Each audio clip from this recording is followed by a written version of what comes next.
The stars belong to the strong.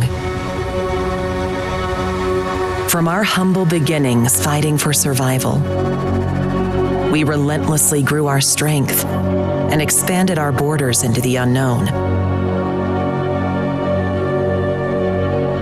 Friends we made along the way turned into allies. And together, we share the burden of conquest against those who challenge our might.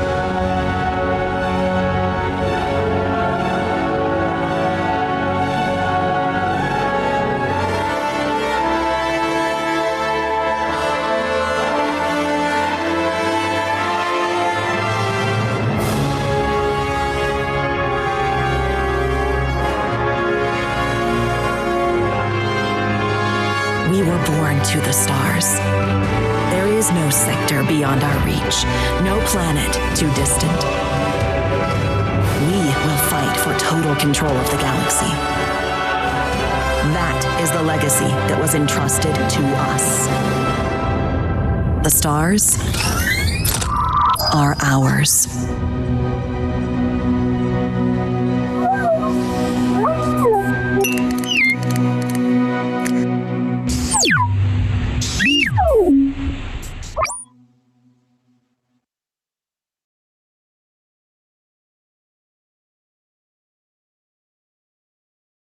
As claims she was a doctor. Y'all just hit play. Say cheese, you're in Costco not wearing your mask, refusing to wear your mask. Yes, call the police. And here's her mother. Yes, there's my mother. Shame me like you know, stop. Get out of here.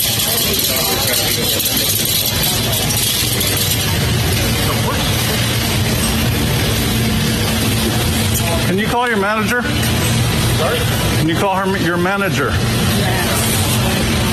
Do I call my manager? He's taking pictures of me because I haven't had a moment to put my mask on. You can put it on right now, ma'am. Shaming me. I'm not going to do that for you. You should be ashamed. I'll do that when I'm ready to do it. You should be ashamed. It's ridiculous to shame people. Don't you have anything better to do? No, not right now, I don't. Do you understand science? Science? Science. Maybe better than you do. Maybe. Apparently, I'm the one protecting other people by wearing a mask. Sure. Are you? Well, great. Yeah. Pull out your ID. Too. I want to see. We know what to do. I want to see your credentials. Pull them out. Honey, If you're a doctor, let's see them. my breath, so you can go away with your phone and you can figure out what you need to do with your life, and I'll figure out what I need to do with mine. You're protected right now. You're about to be escorted out of the store if you don't put in your mask. I'll wait till he tells me to, okay? I see. You've already been told multiple times to put on your mask by me and employees. I know. You're such a good boy with your mask. Thank you very much. I try. I take my health and the health of others very seriously. That's why you all mask on. We're good. I take mine very seriously. Yeah. And you know nothing about me. Okay. And you know nothing about me. Well, you can have fun with it. What you know about me, ma'am, is that I'm wearing my mask. It's Costco company policy that everyone wear a mask in the store. I know. So you can We'll take care of it. Thank you. Erica, first of all, her ass ain't no real doctor, so sit your old lying ass down. This is real simple. You put the mask on before you walk into the store.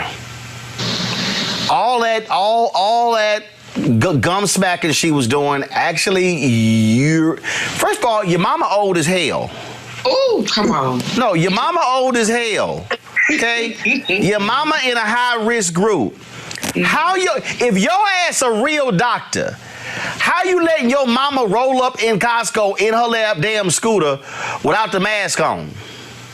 Literally rolling up. I mean, that lady has 1 foot on earth and 1 foot in the grave.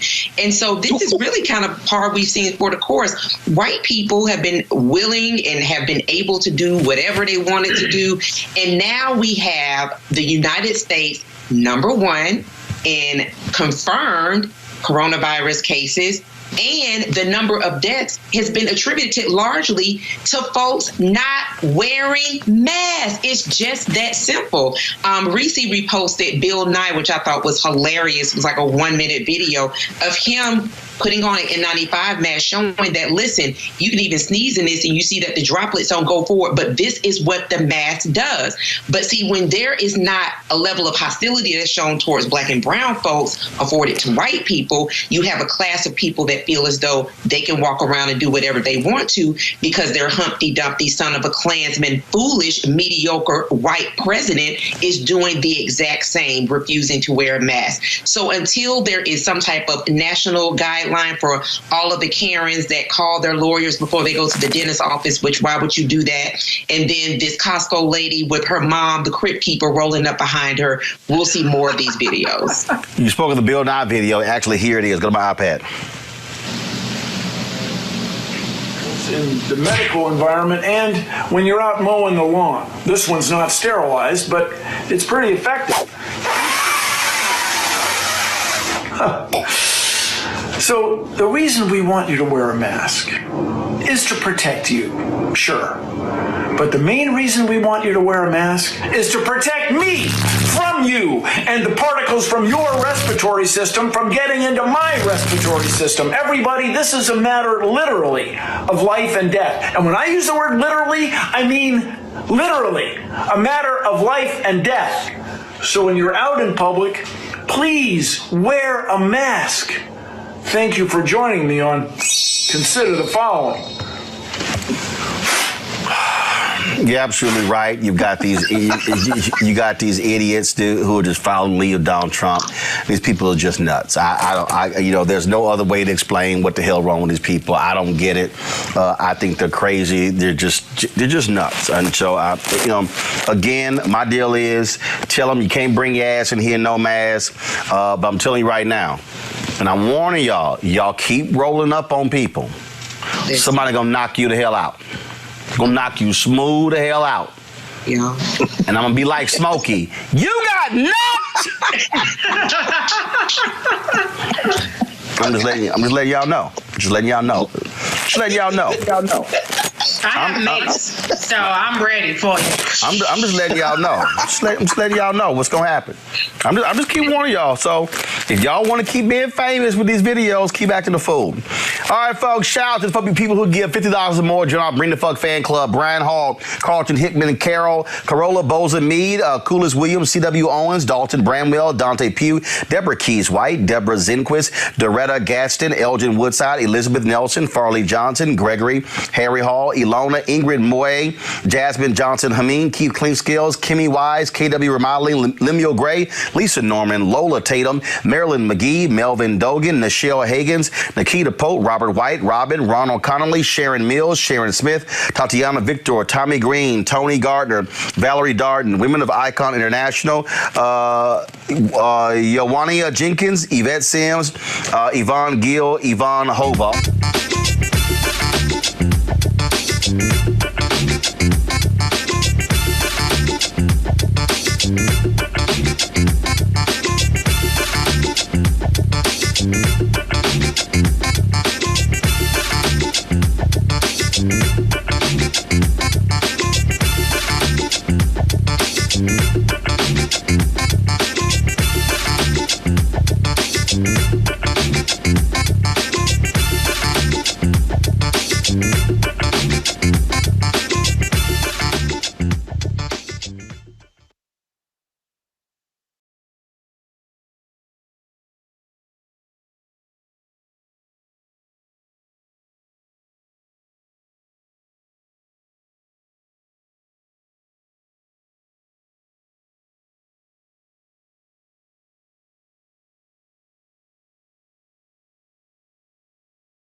What makes Starborn the greatest game you've never heard of? Well, to begin with, it's basically Civilization in space but with thousands and thousands of players. And the absolute gargantuan size of the 3D map is staggering. The sheer number of players vying for galactic dominance is incredible. And they do this in a political landscape that's completely driven by themselves. And it's the kind of people this sort of game attracts. Strategists who create elaborate plans of attack. Politicians who debate and scheme. Turtles who build vast industrial empires. And the instigators who just want to see the world burn. When you combine them all on Discord, you get a wonderful, helpful community that produces incredible stories of the rise and fall of empires. Many of the devs were hired from the community, and they hang out on Discord all the time. The community manager regularly makes a fool of himself with music videos, and the CEO has problems pronouncing the word strategy. Strategy. Strategy. Strategy. Strategy. Strategy. Strategy. Okay. Strategy. Then there's the rich customization of your empire, with factions that define your overall playstyle, and your choice of policies that reinforces it. And that each station is uniquely customized. It's all of these things. The magnitude, the community, the politics, the strategy, and the stories that are unavoidably created as players live out miniature timelines of human expansion. It's the journey each game becomes that makes Starborn the greatest game you've never heard of.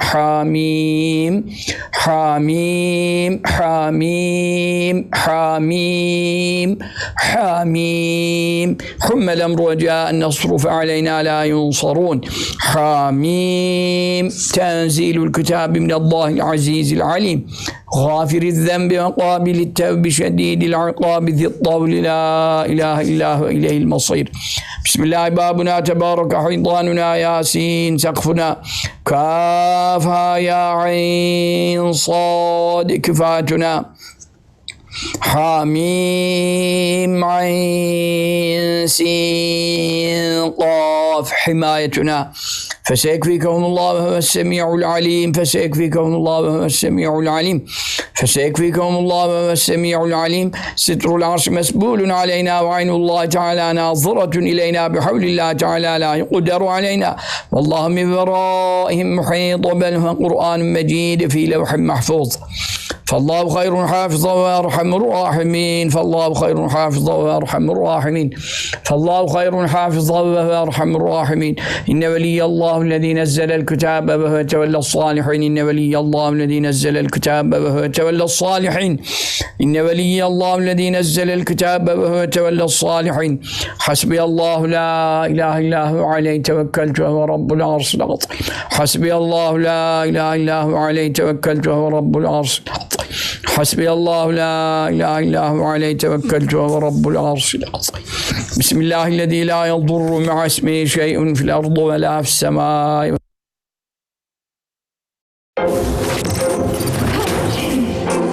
Take flight.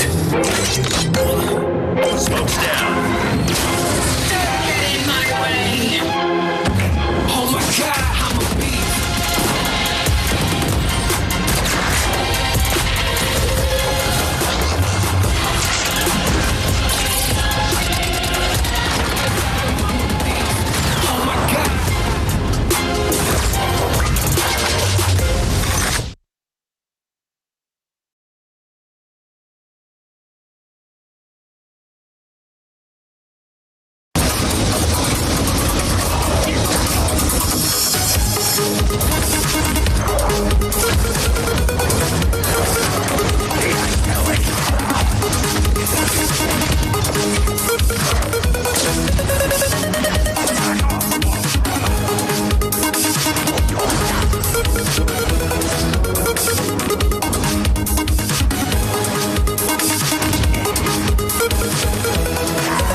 My name is John Chambers. The video you're watching went viral overnight, exposing what's happening here to the entire world, where the destruction of our planet has spiraled out of control. Our team is here fighting against the people killing our planet. It all began when I formed a network of nonprofits and scientists to help save our planet and animals dying here every day. To love the planet. But we are also doing something else, something very important just for you watching this video. 8 billion trees. 8 billion trees. We are erasing 2 massive tons of carbon footprint for everyone who signs up. 8 billion trees. 8 billion trees. Because the average person creates 2 tons of carbon every single month. It comes from electricity, consuming food and products, and using technology. But now you can erase your footprint free for an entire month of your carbon footprint. We use a precisely calculated plan evaluated by scientists, doing something never done before. 8 billion trees. Help save our planet, help save endangered animals. Please take action now in seconds. Take your part in the viral new global solution.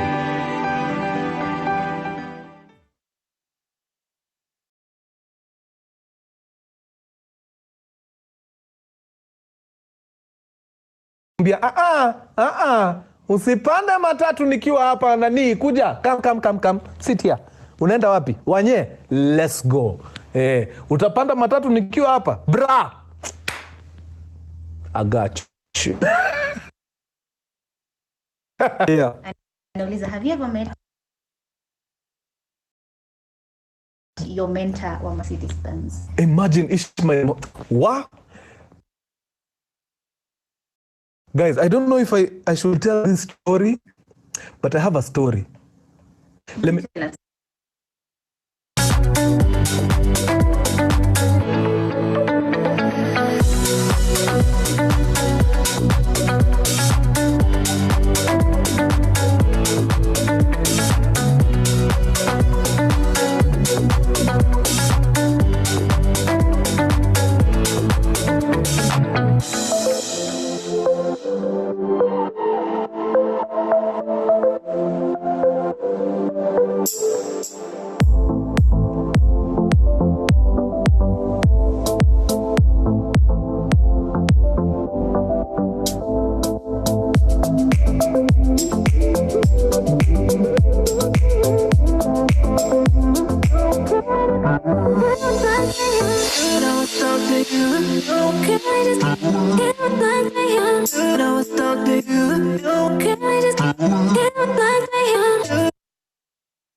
İçerisinde ne varsa o bizim için asıldır. Türkiye olarak nasıl diğer ülkelerdeki ibadet mekanlarıyla ilgili tasarruflara karışmıyorsak, biz de tarihi ve hukuki haklarımıza sahip çıkma konusunda aynı anlayışı bekliyoruz. Üstelik bu öyle 50-100 yıllık değil, tam 567 yıllık bir haktır. Şayet bugün İnanç odaklı bir tartışma yapılacaksa, bunun konusu Ayasofya değil, dünyanın dört bir yanında her geçen gün tırmanan İslam düşmanlığı ve yabancı nefreti olmalıdır. Türkiye'nin kararı sadece kendi iç hukuku ve tarihi haklarıyla ilgilidir. Bu kararın arkasında duran tüm siyasi partilere ve liderlerine, sivil toplum kuruluşlarına, milletimizin her bir ferdine şükranlarımı sunuyorum. Aziz milletim, İstanbul'un fethi ve Ayasofya'nın cami haline dönüştürülmesi hadisesi tüm tarihinin, özellikle tarihimizin en şanlı sayfaları arasında yer alır. Uzun bir kuşatmanın ardından 29 Mayıs 1453 tarihinde İstanbul'u fethederek şehre giren Fatih Sultan Mehmet Han doğrudan Ayasofya'ya yönelir. Bizans halkı korku ve merakla Ayasofya'da akıbetlerini beklemektedir. Fatih kendisini karşılayan halka hayatları ve hürriyetleri konusunda teminat vererek Ayasofya'ya girer. İstanbul'un fatihi fetih sembolü olarak sancağını Ayasofya'nın ortasındaki mihrabın bulunduğu yere diker. Kubbeye doğru bir ok fırlatır. İlk ezanı da kendisi okur. Böylece fethini tescillemiş olur. Ardından mabedin uygun bir köşesinde şükür secdesi yaparak 2 rekat namaz kılar. Bu davranışıyla da Ayasofya'yı camiye çevirdiğini gösterir. Sultan Fatih, İstanbul'un incisi bu ulu mabedi zemininden çatısına kadar büyük bir titizlikle inceler.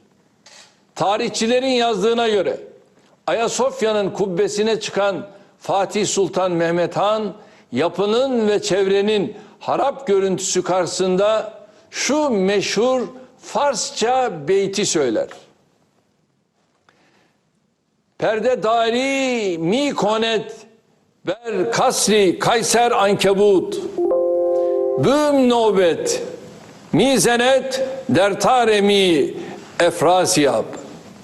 Bugünün Türkçesiyle tekrarlayacak olursak, örümcek Kayser'in sarayında perdekarlık yapıyor, baykuş Efrasiyab'ın burcunda nöbet tutuyor.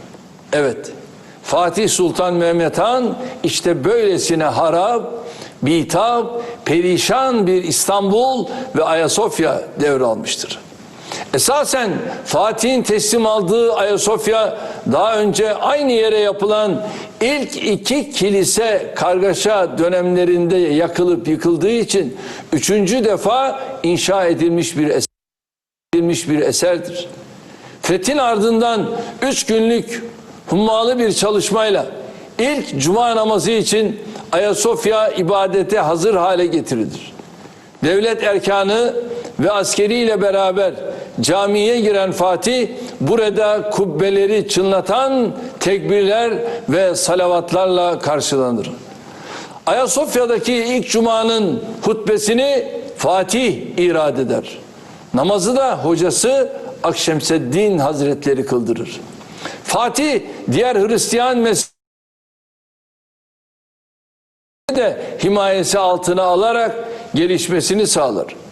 Bu ulu mabedin kubbeleri ve duvarları o günden itibaren 481 yıl boyunca ezanlarla, salalarla, tekbirlerle, salavatlarla, hatmi şeriflerle, mevlidi şeriflerle çınlamıştır. Asırlarca yaşadığı depremlerden, yangınlardan, yağmalardan ve bakımsızlıktan dolayı harap vaziyette olan İstanbul fetihle birlikte yeniden ayağa kaldırılmıştır. Bu sürecin sembolü de Ayasofya'dır. Fatih Sultan Mehmet Han'dan itibaren her padişah İstanbul'u ve Ayasofya'yı daha da güzelleştirmenin gayreti içinde olmuştur. Şehrin ulu camisi olarak belirlenen Ayasofya zaman içinde etrafına ilave edilen yapılarıyla tam tekmil bir külliye haline dönüştürülmüş ve asırlarca müminlere hizmet vermiştir.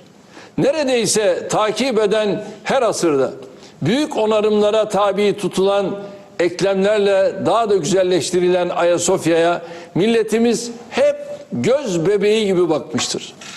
Öyle ki Tanrı'nın hikmeti anlamına gelen orijinal ismini değiştirmeye dahi teşebbüs etmemiştir. Görüldüğü gibi köhne bir devletin çöküntüsü altında yıkılmak üzere olan bu mabet ecdadımız tarafından sadece camiye dönüştürülmekle kalmamış, aynı zamanda ihya ve ilah edilmiştir. İşte bunun için Ayasofya'nın her devirde bu milletin tüm fertlerinin gönlünde ayrı bir yeri olmuştur. Bizim de gençlik yıllarımızdan beri kalbimizde bir Ayasofya sevgisi vardır. Bu mabedi kültür hazinesi kimliğine halel getirmeden, vakfiyesine uygun şekilde yeniden ibadete açarak milletimize önemli bir hizmet verdiğimize inanıyoruz. Aziz milletim, milletimiz için fetih, cihad-ı asgar hükmündeyken asıl cihad-ı ekber, imar, inşa ve hayrat faaliyetleriydi. Doğu Roma döneminde Ayasofya inşa edilirken Mısır'dan İzmir'e, Suriye'den Balıkesir'e kadar imparatorluğun dört bir yanından malzeme taşınmıştı. Fatih ve ardından gelen padişahlar Anadolu'nun ve Rumeli'nin her yerinden zanaat erbabını İstanbul'a getirerek hem Ayasofya'yı hem şehri adeta yeni baştan imar ve inşa ettirdiler. Bunu yaparken de devraldıkları mirastan azami derecede faydalandılar. Mesela Fatih Ayasofya'nın içindeki sabit mozaikleri korumuş, sadece taşınır heykelleri yapıdan çıkarttırmıştır. Asırlar boyunca yerinde kalan mozaikler daha sonraki onarımlar sırasında peyderpey kapatılmış, böylece dış etkilere karşı korunması ve bugünlere gelmesi temin edilmiştir. Esasen farklı inançların mensuplarına hoşgörüyle bakmak, dinimizin özünde var olan bir yaklaşımdır. Peygamber Efendimiz Aleyhissalatu vesselam tebliğini sürdürürken Müslümanlara saldırmayan ve bozgunculuk yapmayan diğer dinlerden topluluklara herhangi bir müdahalede bulunmamıştır. Hazreti Ömer de radıyallahu anh Kudüs'ü aldığında şehirdeki Hristiyanlara ve Musevilere hakları ve ibadethaneleriyle koruması altına almıştır. Ecdadın kurduğu tüm devletler gibi Osmanlı'nın yöneticileri de aynı yolu izlemiştir. Fatih'in ve ardından gelenlerin İstanbul'da yaptıkları da bu kadim geleneği takip etmekten ibarettir. Medeniyet tarihimizin en önemli isimlerinden olan Mimar Sinan, Ayasofya'ya en çok katkı yapan kişilerin başında geliyor. Ayasofya Camii, mihrabı, minberi, kürsüsü, minareleri, hünkâr mahfili, levhaları, nakışları, şamdanları, halıları, şadırvanı ve diğer tüm unsurlarıyla 481 yılda bu hale geldi. Tarih boyunca hep İstanbul'un en kalabalık cemaatlerinin toplandığı Ayasofya, teravih, Kadir Gecesi ve bayram gibi müstesna günlerde gerçekten çok göz alıcı manzaraların yaşandığı bir yer olmuştur. Dolayısıyla Türk milletinin Ayasofya üzerindeki hakkı yaklaşık 1500 yıl önce bu eseri ilk inşa edenlerden daha az değildir. Tam tersine yaptığı katkılar ve güçlü sahiplenişi itibariyle milletimizin bugün insanlık tarihinin veya insanlık mirasının en önemli eserleri arasında gösterilen Ayasofya üzerindeki hakkı daha fazladır. İstanbul fethiyle beraber Müslüman, Hristiyan ve Musevilerin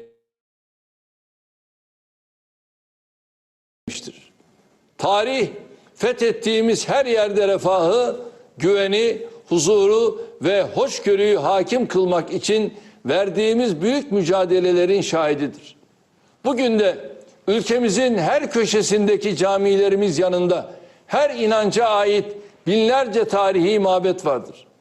Ayrıca cemaati olan her yerde kiliseler ve havralar faaliyet göstermektedir. Halen ülkemizde ibadete açık 435 kilise, sinagog ve havra bulunuyor. Başka coğrafyalarda benzerine rastlamayacağımız bu manzara bizim farklılıklarımızı zenginlik olarak gören anlayışımızın bir tezahürüdür. Buna rağmen millet olarak yakın tarihimizde dahi bunun tam tersi örneklerle karşılaşmaktan kurtulamadık. Osmanlı'nın çekilmek zorunda kaldığı Doğu Avrupa ve Balkan coğrafyasında ecdadın asırlar boyunca inşa ettiği eserlerden pek azı hala ayaktadır. Su-i misal, emsal olmaz sözünden hareketle bu kötü örneklerin hiçbirini dikkate almıyor, kendi medeniyetimizin inşa ve ihya üzerine kurulu duruşunu kararlılıkla koruyoruz. Aziz milletim, bugün yeniden ibadete açılması kararı vesilesiyle bir kez daha dikkatlerin üzerinde toplandığı Ayasofya tartışmalarının yaklaşık bir asırlık geçmişi vardır. Anadolu'nun ve İstanbul'un işgal yıllarında da Ayasofya'nın kiliseye çevrilmesi tartışmaları yaşanır. Bu niyetin ilk adımı olarak Ayasofya'nın kapısına tam teçhizatlı bir işgal birliği dayanır. Birliğin başındaki Fransız komutan Ayasofya'da görevli Osmanlı subayına kendilerinin buraya yerleşeceklerini, bunun için Türk askerinin camiyi boşaltması gerektiğini bildirir.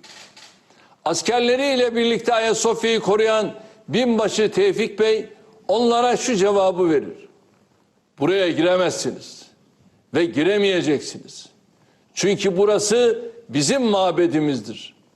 Şayet cebren girmeye teşebbüs edecek olursanız size ilk cevabı şu ağır makinalılar, sonra da caminin dört köşesine yerleştirdiğimiz tahrip kalıpları verecektir. Ayasofya'nın üzerinize yıkılmasını göze alabiliyorsanız buyurun girmeyi deneyin. Böylece işgalcilerin Ayasofya'yı ele geçirme ümitlerini boşa çıkarır. Ayasofya'ya yabancı ilgisi daha sonraki yıllarda mozaik tamiri gibi bahanelerle sürer. Bu sırada tek parti dönemi hükümeti çıkardığı bir kararnameyle camilerin birbirine uzaklığının en az 500 metre olması gerektiği kuralını getirerek Ayasofya'yı ibadete kapatır. Bir süre sonra da 1 Şubat 1935 tarihinde Ayasofya müze olarak ilan edilip ziyarete açılır. İbadete kapalı bulunduğu yıllar boyunca ecdat yadigarı bu eser büyük bir tarih kıyımına maruz kalır. Caminin bitişiğindeki İstanbul'daki ilk Osmanlı Üniversitesi olan ve Fatih tarafından inşa ettirilen Ayasofya Medresesi sebepsiz yere yıkılarak ortadan kaldırılır. Ayasofya'nın zemininde serili nadide halılar kesilerek sağa sola dağıtılır. Antika şamdanlar eritilmek üzere dökümhaneye götürülür. Halen yerinde duran şaheser levhalar ise çok büyük oldukları için kapıdan çıkarılamaz ve mecburen depoya kaldırılır. Bu levhalar daha sonra Demokrat Parti devrinde tekrar yerlerine asılır. Ayasofya'nın uğradığı tahribat bunlarla sınırlı kalmaz. Cami olduğu devirlerden hiçbir eser kalmasın isteyenler az kalsın Ayasofya'nın minarelerini dahi yıktıracaklardı. Nitekim Sultan II. Beyazıt döneminde camiye çevrilen Küçük Ayasofya'nın minaresi hukuki hiçbir dayanağı olmadan bir gecede yerle yeksan edilir. Sıranın Ayasofya'ya geldiğini gören tarihçi, gazeteci ve müzeci İbrahim Hakkı Konyalı hemen bir rapor yazar ve neşreder. Merhum Konyalı'nın raporunda bu minareler kubbenin desteğidir. Eğer minareler yıkılırsa Ayasofya'da yıkılır dendiği için mecburen yıkımdan vazgeçilir. Aynı dönemde ülkemizin dört bir yanında pek çok caminin, medresenin, ecdat yadigarı eserin başına benzer felaketler gelmiştir. Esasen tek başına veya tek parti döneminde alınan bu karar tarihe ihanet olmanın yanında hukuka da aykırıydı. Çünkü Ayasofya ne devletin ne de herhangi bir kurumun malı değil, vakıf mülküdür. Fatih İstanbul'u fethettiğinde Roma İmparatoru unvanını da almış ve dolayısıyla Bizans hanedanı üzerine kayıtlı bulunan tüm emlake sahip olmuştur. İşte bu hukuka istinaden Ayasofya'da Fatih'in ve onun kurduğu vakfın üzerine tapulanmıştır. Cumhuriyet döneminde bu tapu senedinin yeni harflerle hazırlanmış resmi bir sureti de çıkarılarak hukuki statüsü tescillenmiştir. Ayasofya Fatih'in tapulu mülkü olmasaydı hukuken burayı vakfetme hakkı da bulunmazdı.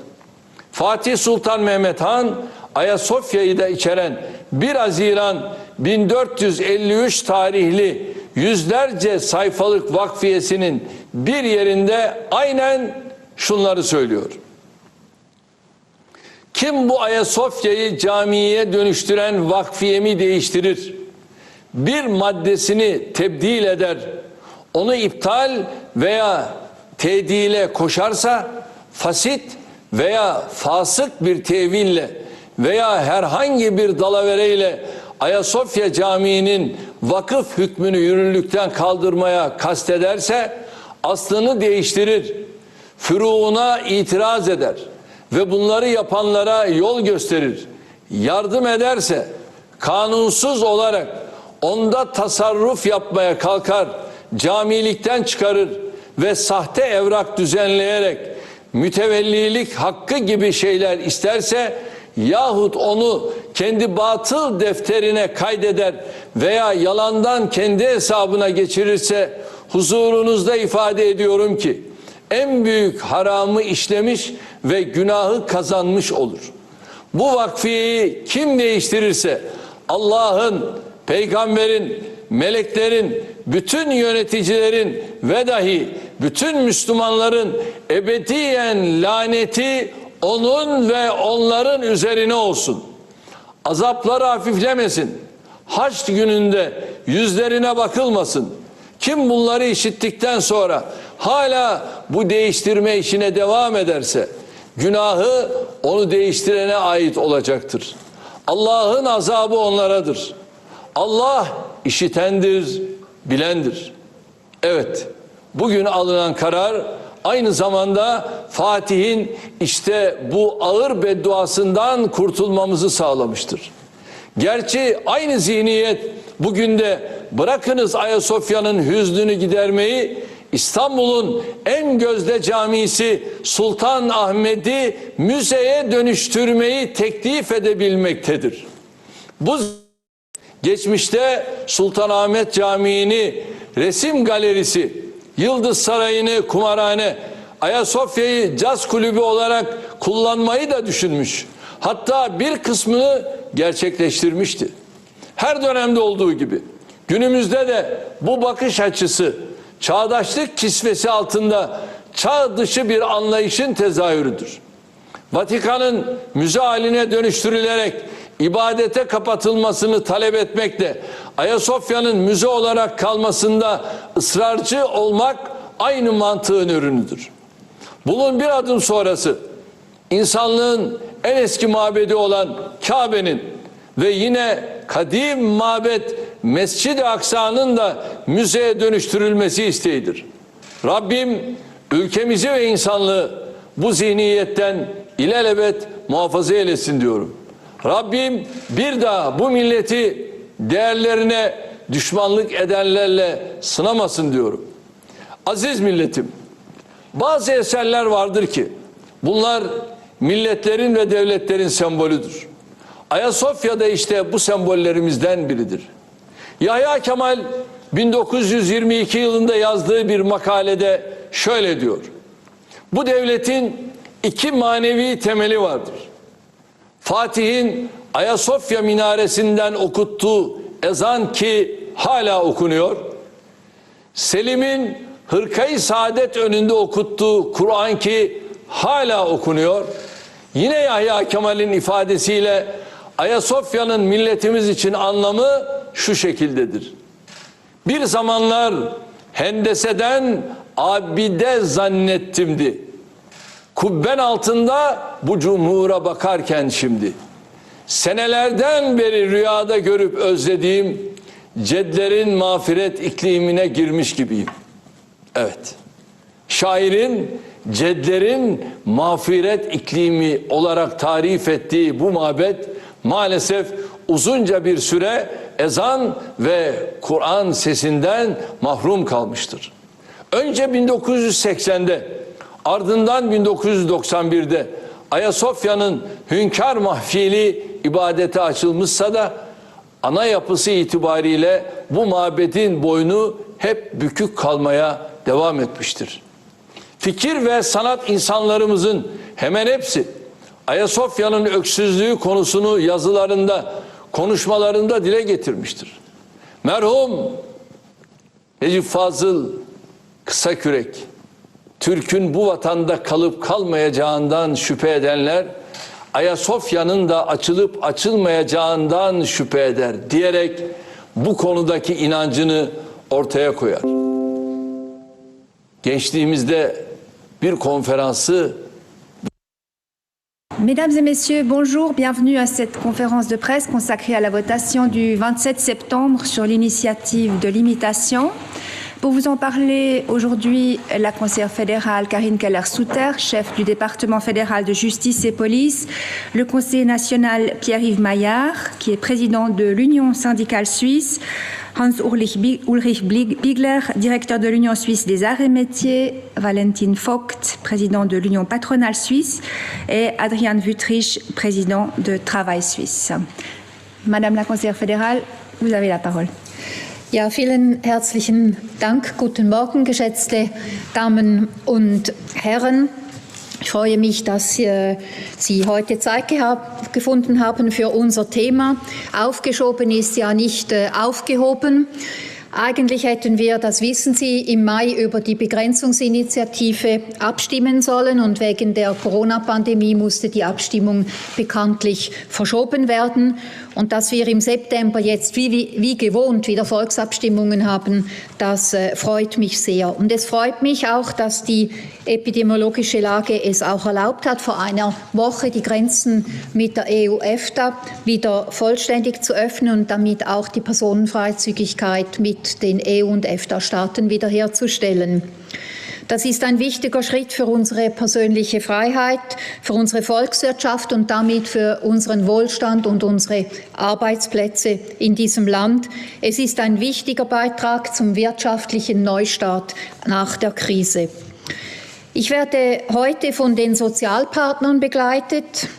Eine funktionierende Sozialpartnerschaft ist ein zentraler Faktor für die Stabilität unserer Wirtschaft. Und die Sozialpartner sind auch entscheidend in der Begleitung der Personenfreizügigkeit. Wenn wir die bilateralen Verträge und die stabilen Beziehungen zu unseren Nachbarn aufs Spiel setzen, riskieren wir sehr viel. Genau das will aber die Initiative für eine maßvolle Zuwanderung. Und angesichts der erheblichen Unsicherheiten als Folge der Corona-Krise ist es jetzt aber nicht die Zeit für politische Experimente. Es wäre auch ohne Corona-Krise nicht die Zeit für politische Experimente, aber die Situation hat sich etwas verschärft und es kann nicht angehen, dass unser Wohlstand gerade jetzt in Frage gestellt wird.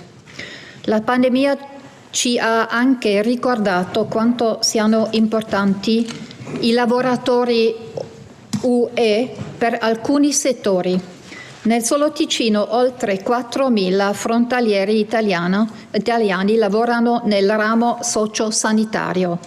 La Svizzera occidentale e Regione di Basilea occupano oltre 20.000 operatori sociosanitari provenienti dalla Francia. E anche l'agricoltura ha capito di non poter rinunciare al lavoro stagionale.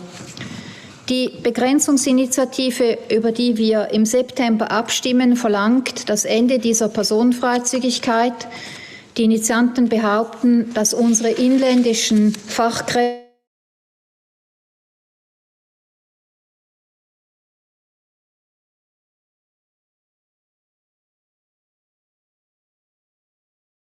meine Damen und Herren, will nur so viel Zuwanderung wie nötig. Die Personenfreizügigkeit soll eben jene Zuwanderung unbürokratisch ermöglichen, die nötig ist, mehr nicht. Und weil es im Zusammenhang mit der Freizügigkeit gewisse Risiken gibt, hat der Bundesrat von Anfang an flankierende Maßnahmen ergriffen, um Dumping bei den Löhnen und bei den Arbeitsbedingungen zu verhindern. Heute wissen wir aus Studien, dass inländische Arbeitskräfte seit Einführung der Freizügigkeit vor 18 Jahren kaum durch EU-Arbeitskräfte verdrängt wurden und werden. Das zeigt, dass die flankierenden Maßnahmen wirken.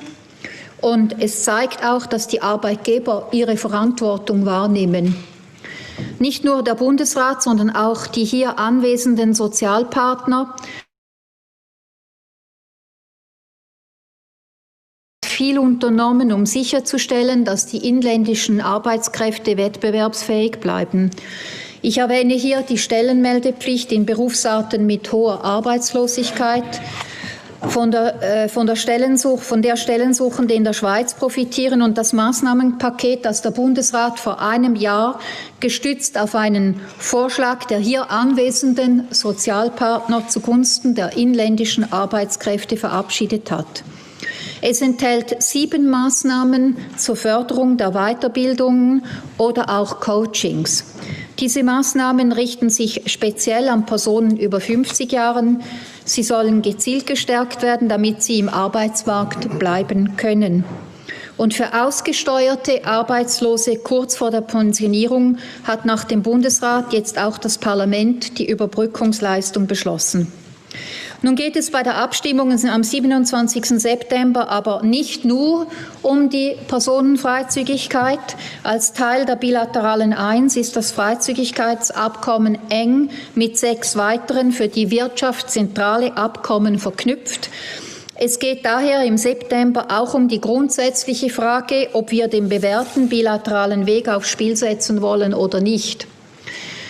Wir sind als Land mitten in Europa nicht nur kulturell mit den EU-Mitgliedstaaten eng verbunden, sondern vor allem auch wirtschaftlich. Die EU ist mit Abstand unsere wichtigste Handelspartnerin. So sind allein die Exporte der Schweiz nach Baden-Württemberg um 1/3 größer als unsere Exporte nach China insgesamt. Les accords bilatéraux sont le chemin que la Suisse a choisi en toute indépendance pour régler ses relations avec son principal partenaire commercial. Nous avons taillé cette toit sur mesure. C'est aussi le choix du peuple suisse qui a décidé de ne pas adhérer à l'Union européenne ni participer à l'espace économique européen. Nous avons choisi de négocier des accords bilatéraux secteur par secteur pour bénéficier des relations stables sur lesquelles nos citoyens et les entreprises petites, moyennes et grandes peuvent compter. Nous pouvons voyager librement et exporter la production de nos entreprises dans les 27 pays de l'Union européenne pratiquement sans obstacle. Die 7 Abkommen der Bilateralen sind die ersten bilateralen Abkommen, die die Schweiz nach dem Nein zum EWR ausgehandelt hat. Sie sind der Kern des bilateralen Weges und sie regeln im Wesentlichen den Zugang zum EU-Binnenmarkt. Rechtlich sind diese Verträge mit der sogenannten Klausel miteinander verbunden. Das heißt, falls die Begrenzungsinitiative angenommen würde und die Schweiz das FZA kündigen müsste, würden alle Verträge der bilateralen 1 automatisch außer Kraft treten. Dieser Automatismus scheint mir wichtig zu sein, nachdem immer wieder gesagt wird, man könne dann verhandeln, aber der Vertrag sieht einen Automatismus vor für das Außerkrafttreten der bilateralen 1. Damit würde die Schweiz unter anderem Folgendes verlieren: das Recht der Schweizerinnen und Schweizer, ihren Wohnort und Arbeitsplatz innerhalb der EU frei zu wählen, die automatische Anerkennung der Konformität von Industrieprodukten, die den Schweizer Unternehmen viel Zeit und Geld spart, den Zugang unserer Unternehmen zu zusätzlichen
awesome screen, awesome camera, long-lasting battery life. Awesome screen, awesome camera, long-lasting battery life. Awesome screen, awesome. Acayip iyi bir şey yapacağız. Hem de seninle birlikte.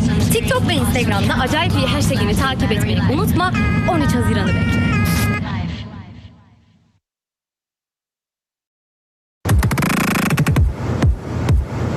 Get it. Awesome screen, awesome camera, long-lasting battery life. Awesome screen, awesome camera, long-lasting battery life. Awesome screen, awesome. Acayip iyi bir şey yapacağız. Hem de seninle birlikte.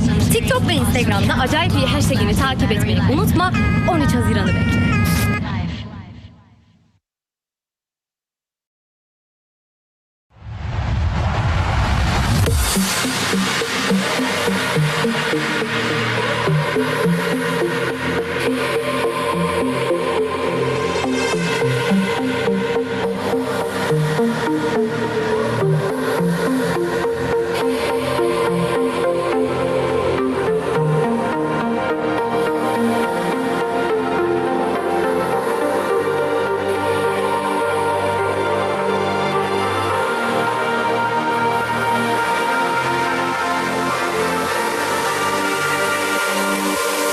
Show me how it feels when the love is burning in me. Raise the place so high, I can never escape the heat. No. Oh, can you burn for me, baby? Can you burn for me, baby? Oh, can you burn for me, baby? Can you burn for me, baby? Rushing on my skin, I liquefy you deep within me. Feel the blaze all night, and we'll never escape the heat. No.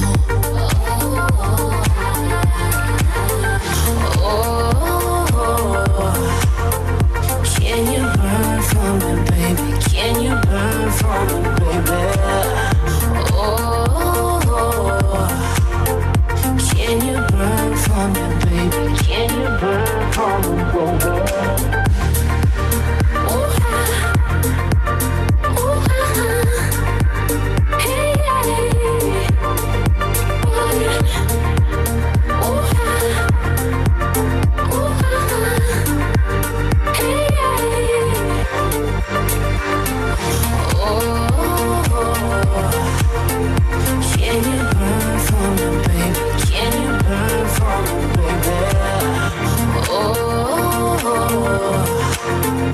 Can you burn for me, baby? Can you burn for me,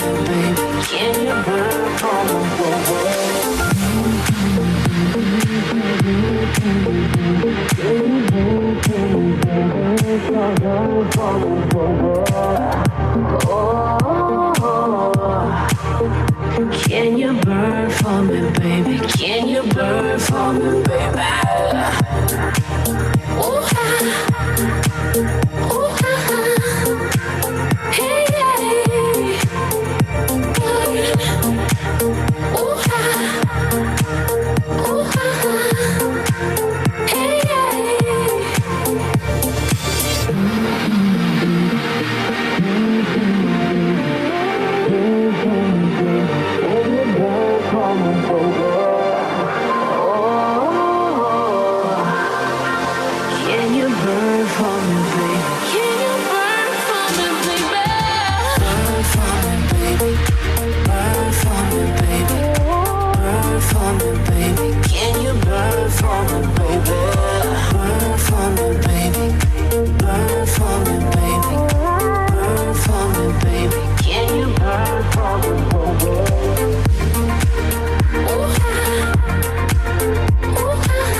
citizens more fragile in terms of health and productivity. Our society is therefore less able to produce wealth and more in need of different ways of assistance. This is the reality, Mr. President, of 6 out of every 10 Venezuelan families. This number places Venezuela as the poorest country in Latin America and the Caribbean right now. Chavismo destroyed the economy, our internal capacity to produce food and basic services. It ravaged the oil industry to the point that we can't even produce our own gasoline. Above all this, Mr. President, transnational organized crime controls Venezuela. Drug cartels, Colombian guerrillas, international mobs, and Iranian-financed terrorists operate freely under the Chavista regime with the Cuban agenda. How, Mr. President, a hungry, broken, and sick country that has tried everything to get rid of this criminal regime, bathing our streets with the blood of the youngest, our political prisoners, exiles, tortured, and disappeared under the dominance of organized crime, how can they relieve themselves by themselves from this nightmare? You have been the only president who has stood firm against these criminals. Neither President Bush, much less President Barack Obama, I have to say, who privileged his relations with the Castro tyranny by sacrificing the Venezuelan democracy. They did nothing for Venezuelans to regain their freedom. Venezuela is kidnapped by the organized crime. Your actions, President, are the only hope for Venezuelans who wake up every day, let me tell you. Every day they wake up looking at social networks to find out if there is a new measure by Donald Trump against that genocidal regime. Other than that, Mr. President, the greatest enemy of our Christian Jewish civilization is the Iranian regime. As you know, Mr. President, the Iranian regime is the main ally of the criminal regime in Venezuela. They are not longer in Asia. They are here, 2.5 hour flight from Miami. The Iranian regime has its base on criminal operations in Venezuela, and that represents an imminent danger to the security of the USA and all of us US citizens and Americans. Today, I ask you not to leave Venezuela. Each minute that passes is one of the greatest suffering for Venezuelans. Accelerate, Mr. President, the freedom of our country. At this moment, only a leadership like yours can finally achieve the freedom of Venezuela. On behalf of the Venezuelans, my family and my own, thank you very much. Thank you very much. Thank you very much, Mr. President. Beautifully stated. Thank you very much. We're working very hard. You know that, okay? I know, Mr. Thank you very much. Thank you very much, and thank you very much, Mario. Congress Mario Diaz-Balart, he has been the best friend that we could have also, the Venezuelan community. Thank you very much. Thank you. Thank you, President. Great job. Yes. Mr. President, it's a great honor to be here, to see you again. My name is Mario Bramnick. I'm a local pastor in South Florida. We also have the Latino Coalition for Israel, following your great work of moving the embassy, and you've been the best friend of Israel that Israel ever has had. Also had the honor of serving on the National Hispanic Advisory Council for 2016 with Jenny Korn, and now on the Advisory Board of Latinos for Trump. I cannot express our gratitude for the sacrifice that you and your family have made for our nation. And as has been shared here, all of the enemies of America are rising inside of America and globally to defeat your presidency in 2020. We can see, because of what God is doing in your life and over your life, it is God's hand as a modern day Cyrus that's upon you. We are so grateful. I was born in Cuba, and we fled communist Cuba to come to America for the American dream. In 2016, after 8 years of Barack Obama, we were afraid what we fled from was coming to the shores of America. And now we're being told that Barack Obama and Hillary Clinton are moderates compared to the new Democratic Socialist Party of Biden, Ocasio, Sanders. I mean, I think we should have a go fund trips to Venezuela and Cuba to see how good socialism would be for our nation. It's unheard of. None of us here would have ever imagined that we would be seeing what we are seeing here now. I mean, it's really the socialist, anarchist, anti-Christian party. The only good thing is the American public has a clear description of what we're up against. The Castro government murdered my wife's father when she was 5.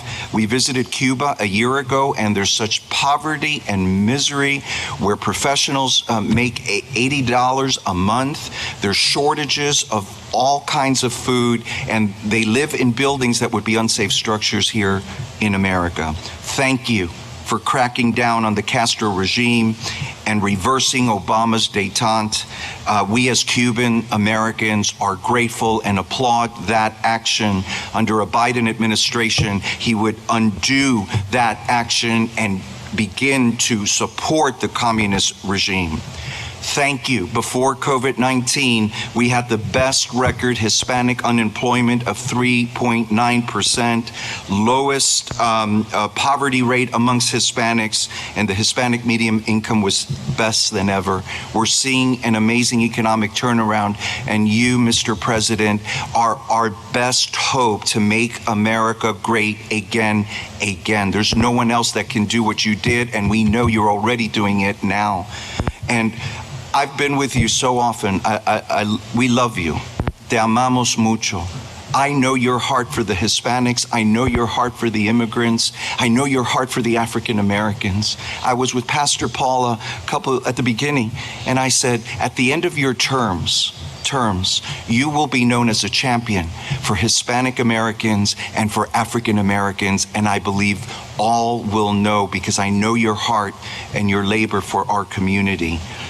Thank you. We had the honor of being with you yesterday at the Rose Garden for your new White House Hispanic Prosperity Initiative, empowering Hispanic Americans to prosper and giving us the opportunity for each to achieve the American dream. We as Cuban Americans love President Reagan. Many of us became Republicans during the Reagan era because of his strong stand and strong economics, but I believe that you are the best president for our community in the history of our nation. And we do see God's hand upon you. We applaud the U.S.-Mexican trade agreement, what you're doing with Mexico, what you're doing with Central America.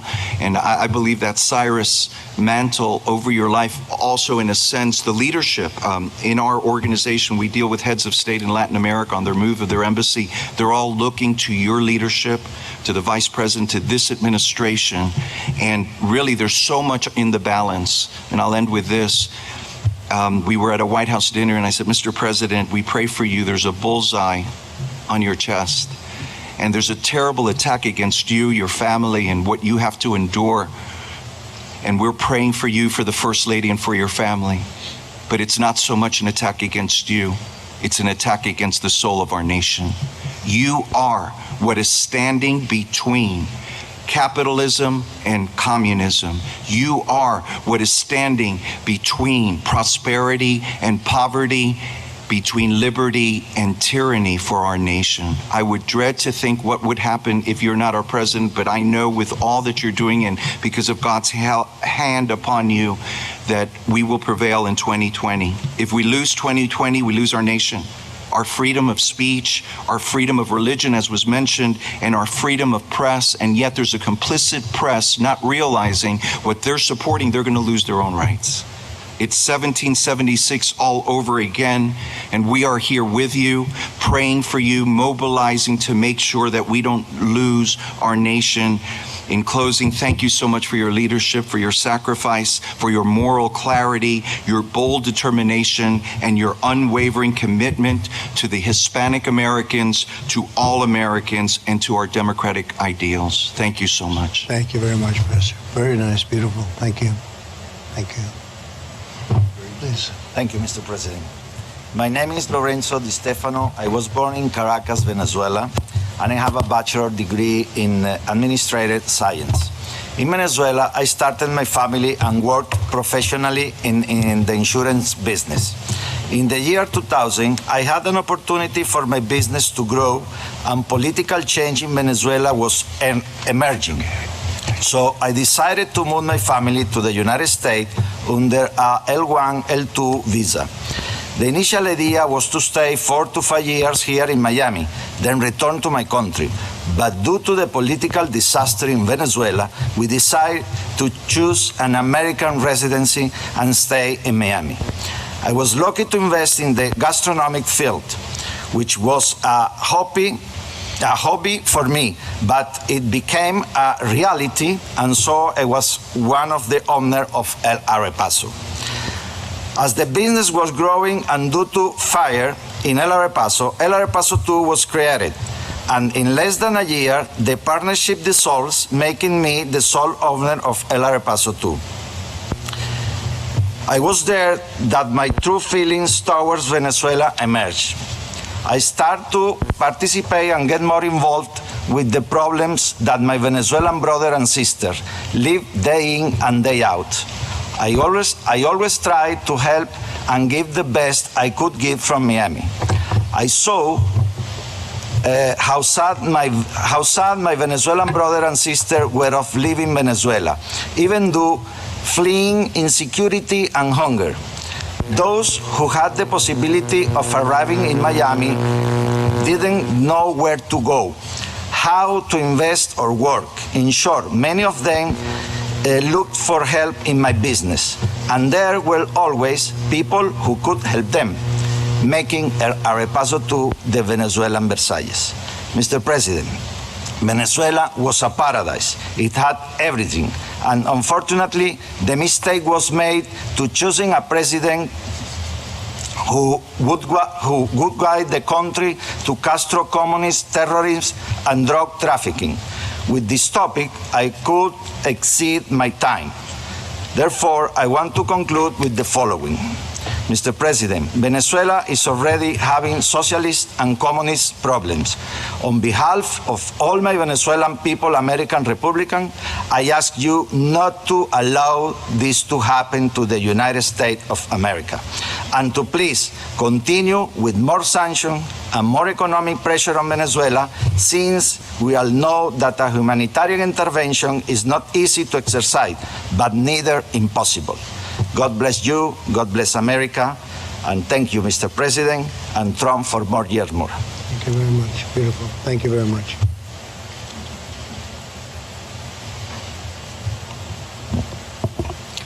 Thank you so much, Mr. President.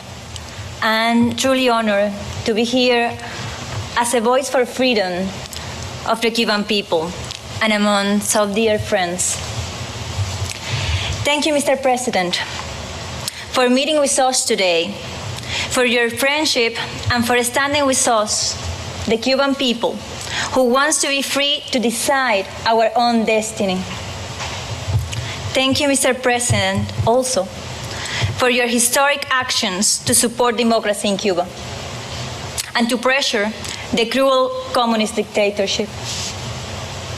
Our Cuban people suffer constant oppression from the socialist state.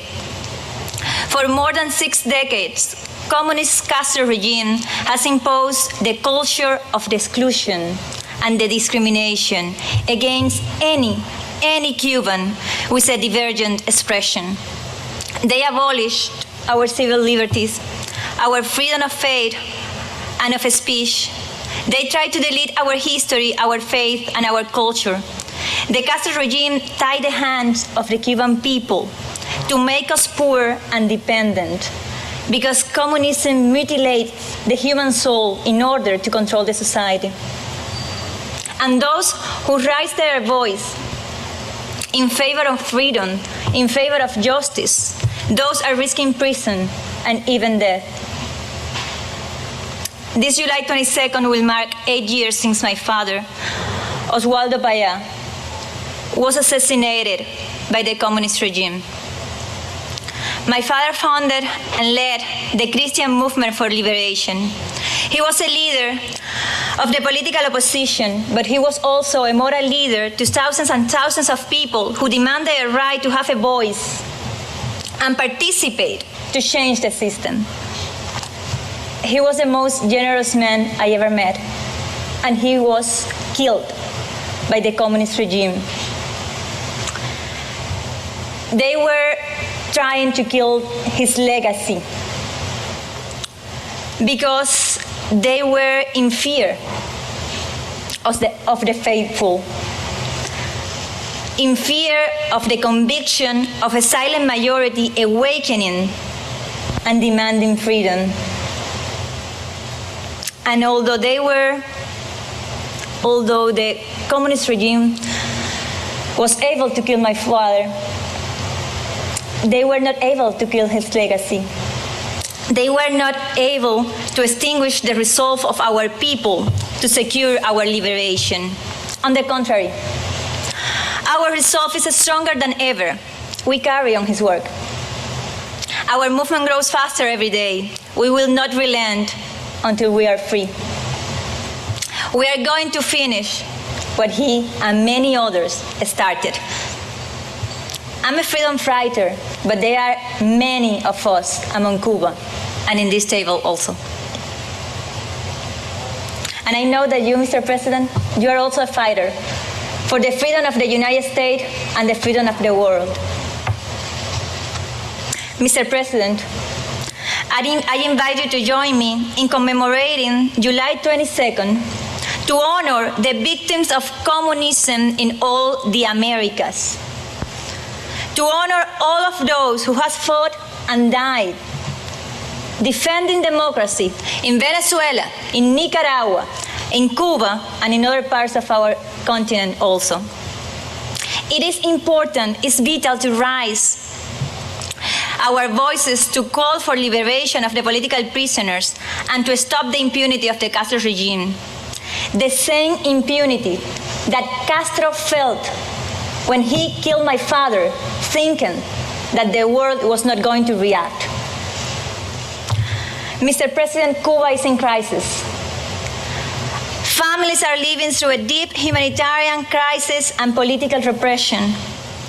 A crisis caused by the existence of a corrupt and criminal regime. A regime that has nothing to offer to their own people but repression and violence. And that's what they are implementing right now against the citizenry. People are being detained, threatened, stripped from their cell phones, even physically assaulted, beaten up in the streets, taken to prison, simply for taking a photo in the streets or posting in social media. That's the level of fear and the weakness of the Castro regime right now. This is why your solidarity and the humanitarian help and the economic opportunities that Cuba needs should be directed only towards the Cuban people, preventing intervention from the regime, because the repressors should be cut out. We count on you, Mr. President, to continue shutting down all of the dictatorship sources of funding, which it uses to sustain the Cuban military, its apparatus of oppression, and its narco-terrorist activities. Mr. President, this hemisphere has paid a high price for tolerating 6 decades of Castro communism in Cuba. A regime that has caused the end of the democracy in Venezuela and in Nicaragua, and the largest refugee crisis of our lives. It is time to end it. The regime that infiltrated societies to spread chaos, hate, and division, and destabilize their democratic governments throughout the hemisphere and also here in the United States. Throughout the use of propaganda, the communist ideology has contaminated the minds and soul of young people in Latin America and in the United States. It is time to tell them the truth. President Trump, this dictatorship threatens peace and security of the continent. As you know, they are involved in criminal and terrorist-related activities, drug trafficking persons through the communist medical brigades, corruption, providing sanctuary and support to terrorists. Mr. President, I encourage you to indict Raúl Castro, Díaz-Canel, and all top officials of the regime. And very importantly, I encourage you to designate the Cuban military, its intelligence services, and the Cuban Communist Party as foreign terrorist organizations because their relation with the crime and the narco-terrorism threatening the region. Our movement, Cuba Decides, is a national and global initiative to force the Cuban regime to submit to the will of the people and leave. It is imperative that all the nations in the free world support the Cuban people's fight for change, because the victory of the democracy in Cuba is essential to open the path to peace, prosperity, and stability in the whole hemisphere. Mr. President, my father, in a letter to the Congress to the United States, he said that we Cubans, we want to be free and we want to be friends with the American people. Please accept this coffin link with the coat of arms of the Republic of Cuba as a symbol of the friendship between our two people, and also as a symbol of our appreciation for your actions and your solidarity. Thank you so much, Mr. President. Thank you very much. I'm looking forward to working together with you very soon for the streets of a free Cuba. Thank you so much. Thank you very much. Thank you very much. Well, I want to thank everybody. I will not forget what I heard today. It's very moving. It's a very tough situation, and we've made a lot of progress, as you probably have seen and you know. And I have a feeling you won't be disappointed. And by the way, 2020 is very important. Very important. So good luck to everybody. Thank you. Really a good job. Beautiful job. I won't forget. And you have a great representative right here. So Mario will be speaking. Okay? Thank you very much. Thank you. Thank you very much.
Good evening from the Thomas and Mack Center at the University of Nevada, Las Vegas. I'm Chris Wallace of Fox News, and I welcome you to the third and final of the 2016 presidential debates between Secretary of State Hillary Clinton and Donald J. Trump.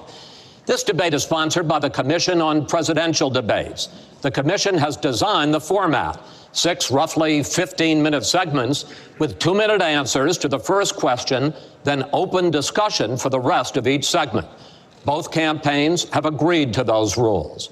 For the record, I decided the topics and the questions in each topic. None of those questions has been shared with the commission or the 2 candidates. The audience here in the hall has promised to remain silent. No cheers, boos, or other interruptions so we and you can focus on what the candidates have to say. No noise except right now as we welcome the Democratic nominee for president, Secretary Clinton, and the Republican nominee for president, Mr. Trump.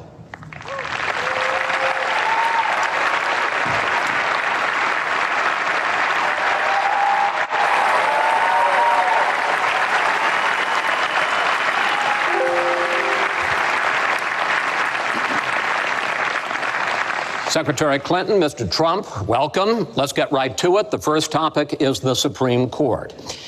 You both talked briefly about the court in the last debate, but I want to drill down on this because the next president will almost certainly have at least 1 appointment and likely or possibly 2 or 3 appointments, which means that you will, in effect, determine the balance of the court for what could be the next quarter century. First of all, where do you want to see the court take the country? And secondly, what's your view on how the Constitution should be interpreted?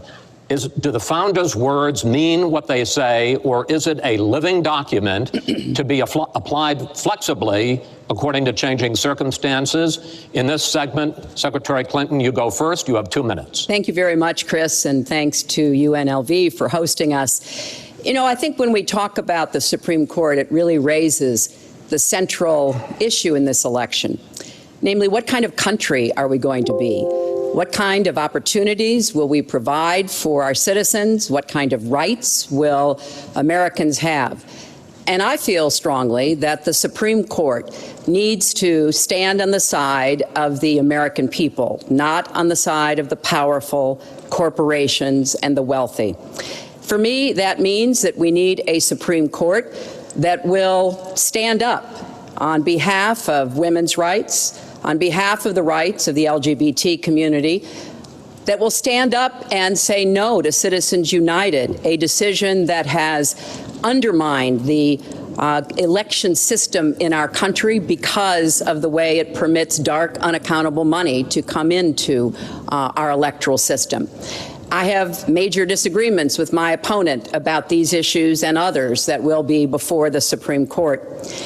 But I feel that at this point in our country's history, it is important that we not reverse marriage equality, that we not reverse Roe v. Wade, that we stand up against Citizens United, we stand up for the rights of people in the workplace, that we stand up and basically say, the Supreme Court should represent all of us. That's how I see the court, and the kind of people that I would be looking to nominate to the court would be in the great tradition of standing up to the powerful, standing up on behalf of our rights as Americans. And I look forward to having that opportunity. I would hope that the Senate would do its job and confirm the nominee that President Obama has sent to them. That's the way the Constitution fundamentally should operate. The President nominates, and then the Senate advises and consents or not, but they go forward with the process. Secretary Clinton, thank you. Mr. Trump, same question. Where do you want to see the court take the country, and how do you believe the Constitution should be interpreted? Well, first of all, it's great to be with you, and thank you, everybody. The Supreme Court, it's what it's all about. Our country is it's just so imperative that we have the right justices. Something happened recently where Justice Ginsburg made some very, very inappropriate statements toward me and toward a tremendous number of people, many, many millions of people that I represent. And she was forced to apologize, and apologize she did. but these were statements that should never, ever have been made. We need a Supreme Court that, in my opinion, is going to uphold the Second Amendment and all amendments, but the Second Amendment, which is under absolute siege. I believe if my opponent should win this race, which I truly don't think will happen, we will have a Second Amendment which will be a very, very small replica of what it is right now. But I feel that it's absolutely important that we uphold because of the fact that it is under such trauma. I feel that the justices that I am going to appoint, and I've named 20 of them, the justices that I'm going to appoint will be pro-life. They will have a conservative bent. They will be protecting the Second Amendment. They are great scholars in all cases, and they're people of tremendous respect. They will interpret the Constitution the way the founders wanted it interpreted. And I believe that's very, very important. I don't think we should have justices appointed that decide what they want to hear. It's all about the Constitution and so important, the Constitution the way it was meant to be. And those are the people that I will appoint. Mr. Trump, thank you. We now have about 10 minutes for an open discussion. I want to focus on two issues that, in fact, by the justices that you name, could end up changing the existing law of the land. First is one that you mentioned, Mr. Trump, and that is guns. Secretary Clinton, you said last year, and let me quote, "The Supreme Court is wrong on the Second Amendment." And now, in fact, in the 2008 Heller case, the court ruled that there is a constitutional right to bear arms, but a right that is reasonably limited. Those were the words of the judge, Antonin Scalia, who wrote the decision. What's wrong with that? Well, first of all, I support the Second Amendment. I lived in Arkansas for 18 wonderful years. I represented upstate New York. I understand and respect the tradition of gun ownership. It goes back to the founding of our country. But I also believe that there can be and must be reasonable regulation. Because I support the Second Amendment doesn't mean that I want people who shouldn't have guns to be able to threaten you, kill you or members of your family. And so when I think about what we need to do, we have 33,000 people a year who die from guns.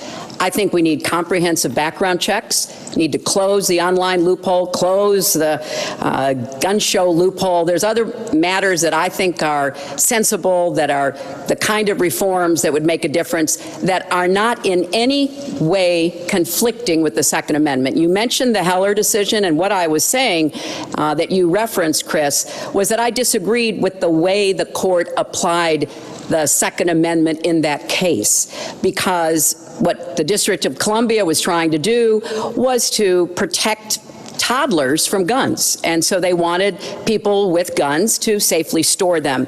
And the court didn't accept that reasonable regulation, but they've accepted many others. So I see no conflict between saving people's lives and defending the Second Amendment. Let me bring Mr. Trump in here. The bipartisan open debate coalition got millions of votes on questions to ask here, and this was, in fact, one of the top questions that they got.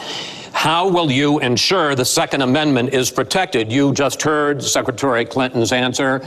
Does she persuade you that while you may disagree on regulation, that in fact she supports a Second Amendment right to bear arms? Well, the D.C. versus Heller decision was very strongly, and she was extremely angry about it. I watched. I mean, she was very, very angry when upheld. And Justice Scalia was so involved, and it was a well-crafted decision.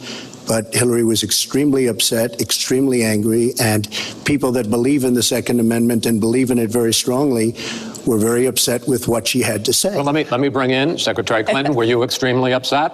Well, I was upset because, unfortunately, dozens of toddlers injure themselves, even kill people with guns, because, unfortunately, not everyone who has loaded guns in their homes takes appropriate precautions. But there's no doubt that I respect the Second Amendment, that I also believe there's an individual right to bear arms. That is not in conflict with sensible common sense regulation. And, you know, look, I understand that Donald's been strongly supported by the NRA. The gun lobby's on his side. They're running millions of dollars of ads against me. And I regret that, because what I would like to see is for people to come together and say, of course, we're going to protect and defend the Second Amendment, but we're going to do it in a way that tries to save some of these 33,000 lives that we lose every year. Let me bring Mr. Trump back into that, because in fact you oppose any limits on assault weapons, any limits on high-capacity magazines. You support a national right to carry law. Why, sir? Well, let me just tell you, before we go any further, in Chicago, which has the toughest gun laws in the United States, probably you could say by far, they have more gun violence than any other city. So we have the toughest laws, and you have tremendous gun violence. I am a very strong supporter of the Second Amendment, and I don't know if Hillary was saying it in a sarcastic manner, but I'm very proud to have the endorsement of the NRA, and it's the earliest endorsement they've ever given to anybody who ran for president. So I'm very honored by all of that. We are going to appoint justices. This is the best way to help the Second Amendment. We are going to appoint justices that will feel very strongly about the Second Amendment, that will not do damage to the Second Amendment. Well, let's pick up on another issue which divides you and the justices that whoever ends up winning this election appoints could have a dramatic effect there, and that's the issue of abortion. Right. Mr. Trump, you're pro-life, but I want to ask you specifically, do you want the court, including the justices that you will name, to overturn Roe v. Wade, which includes, in fact states, a woman's right to abortion? Well, if that would happen, because I am pro-life and I will be appointing pro-life judges, I would think that that will go back to the individual states. But I'm asking you specifically, would you like to... If they overturned it, it'll go back to the states. But what I'm asking you, sir, is do you want to see the court overturn? You just said you want to see the court protect the Second Amendment. Do you want to see the court overturn Roe v. Wade? Well, if we put another 2 or perhaps 3 justices on, that's really what's going to be, that will happen. And that'll happen automatically, in my opinion, because I am putting pro-life justices on the court. I will say this, it will go back to the states, and the states will then make a determination. Secretary Clinton. Well, I strongly support Roe v. Wade, which guarantees a constitutional right to a woman to make the most intimate, most difficult in many cases decisions about her health care that one can imagine. And in this case, it's not only about Roe v. Wade. It is about what's happening right now in America. So many states are putting very stringent regulations on women that block them from exercising that choice, to the extent that they are defunding Planned Parenthood, which of course provides all kinds of cancer screenings and other benefits for women in our country. Donald has said he's in favor of defunding Planned Parenthood. He even supported shutting the government down to defund Planned Parenthood. I will defend Planned Parenthood. I will defend Roe v. Wade, and I will defend women's rights to make their own health care decisions. And we have come too far to have that turn back now. And indeed, he said women should be punished, that there should be some form of punishment for women who obtain abortions. And I could just not be more opposed to that kind of thinking. I'm going to give you a chance to respond, but I want to ask you, Secretary Clinton, I want to explore how far you believe the right to abortion goes. You have been quoted as saying that the fetus has no constitutional rights. You also voted against a ban on late-term partial birth abortions. Why? Because Roe v. Wade very clearly sets out that there can be regulations on abortion so long as the life and the health of the mother are taken into account. And when I voted as a senator, I did not think that that was the case. The kinds of cases that fall at the end of pregnancy are often the most heartbreaking, painful decisions for families to make. I have met with women who, toward the end of their pregnancy, get the worst news one could get, that their health is in jeopardy if they continue to carry to term, or that something terrible has happened or just been discovered about the pregnancy. I do not think the United States government should be stepping in and making those most personal of decisions. So you can regulate if you are doing so with the life and the health of the mother taken into account. Mr. Trump, your reaction, and particularly on this issue of late-term partial birth Well, abortion. I think it's terrible. If you go with what Hillary is saying, in the 9th month, you can take the baby and rip the baby out of the womb of the mother just prior to the birth of the baby. Now, you can say that that's okay, and Hillary can say that that's okay, but it's not okay with me. Because based on what she's saying and based on where she's going and where she's been, you can take the baby and rip the baby out of the womb in the 9th month on the final day. And that's not acceptable. Well, that is not what happens in these cases. And using that kind of scare rhetoric is just terribly unfortunate. You should meet with some of the women that I've met with, women I've known over the course of my life. This is one of the worst possible choices that any woman and her family has to make.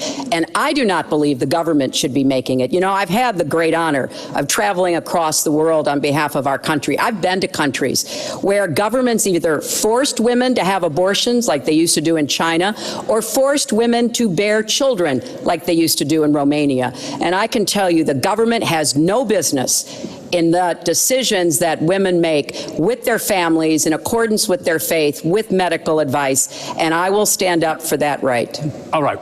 Just briefly, I want to move on to another honestly, segment. nobody has business doing what I just said, doing that as late as 1 or 2 or 3 or 4 days prior to birth. Nobody has that. All right, let's move on to the subject of immigration. And there is almost no issue that separates the two of you more than the issue of immigration. Actually, there are a lot of issues that separate the two of you.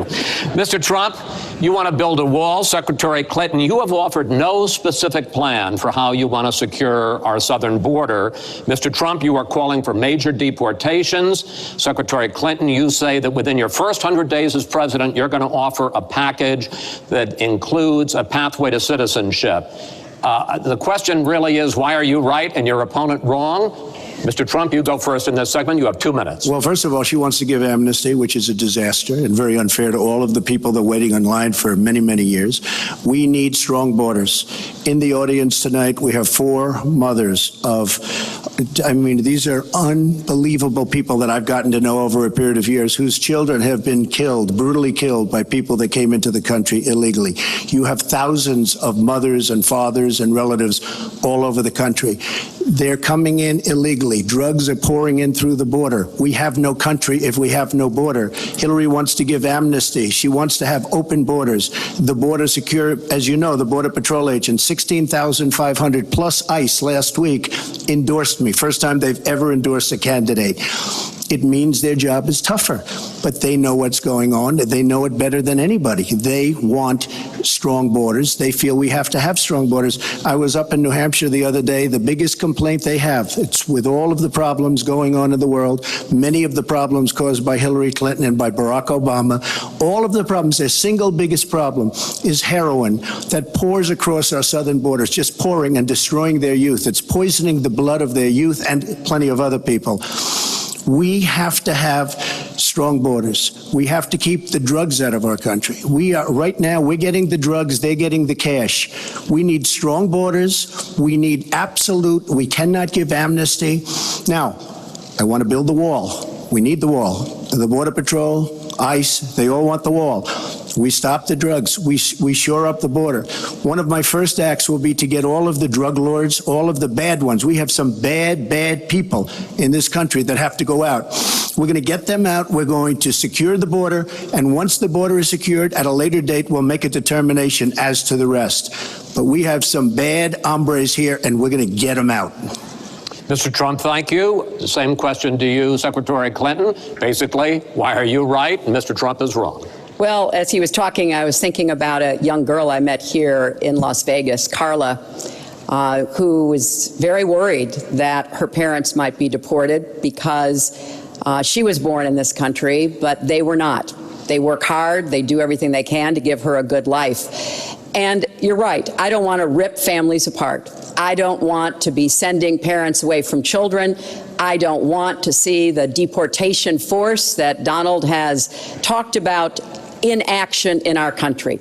We have 11 million undocumented people. They have 4 million American citizen children, 15 million people. He said as recently as a few weeks ago in Phoenix that every undocumented person would be subject to deportation. Now, here's what that means.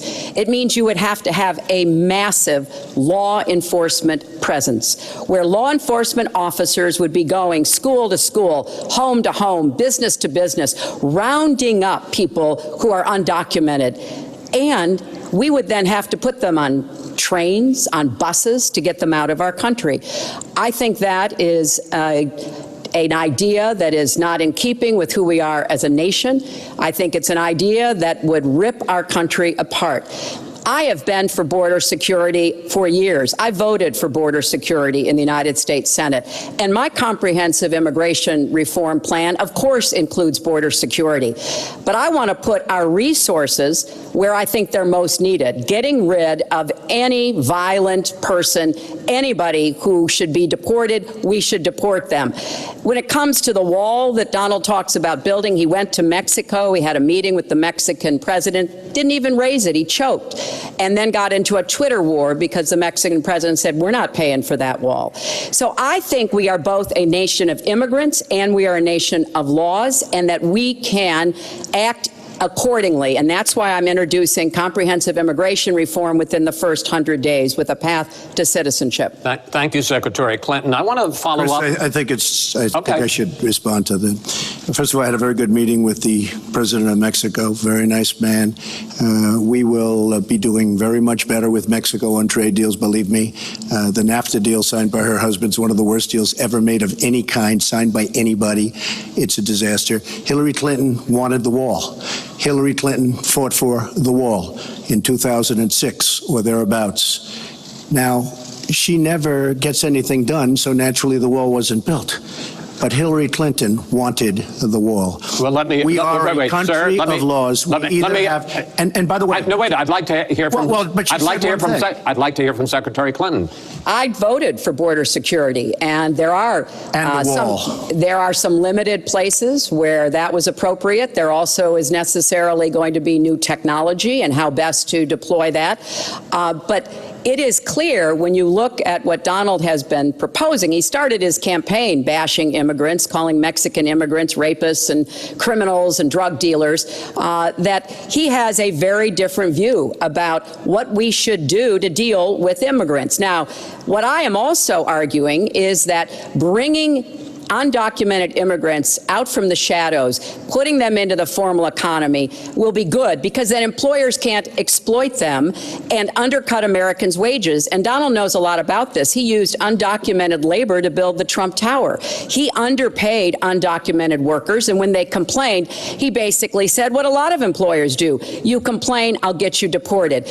I want to get everybody out of the shadows, get the economy working, and not let employers like Donald exploit undocumented workers, which hurts them but also hurts American workers. Mr. Trump. President Obama has moved millions of people out. Nobody knows about it. Nobody talks about it. But under Obama, millions of people have been moved out of this country. They've been deported. She doesn't want to say that, but that's what's happened, and that's what's happened big league.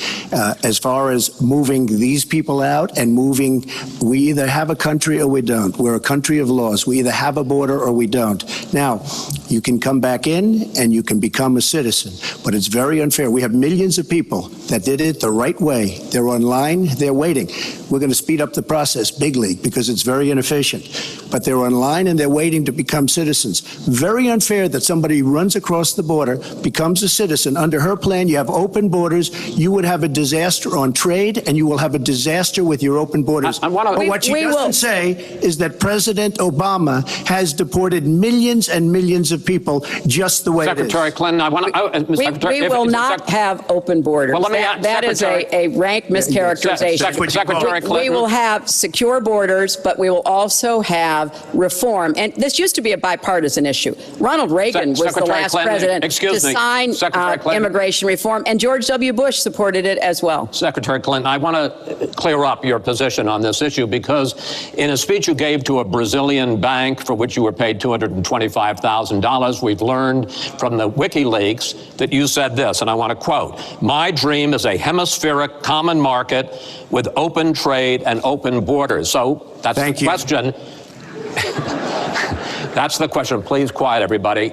Is that your dream, open borders? Well, if you went on to read the rest of the sentence, I was talking about energy. You know, we trade more energy with our neighbors than we trade with the rest of the world combined. And I do want us to have an electric grid, an energy system that crosses borders.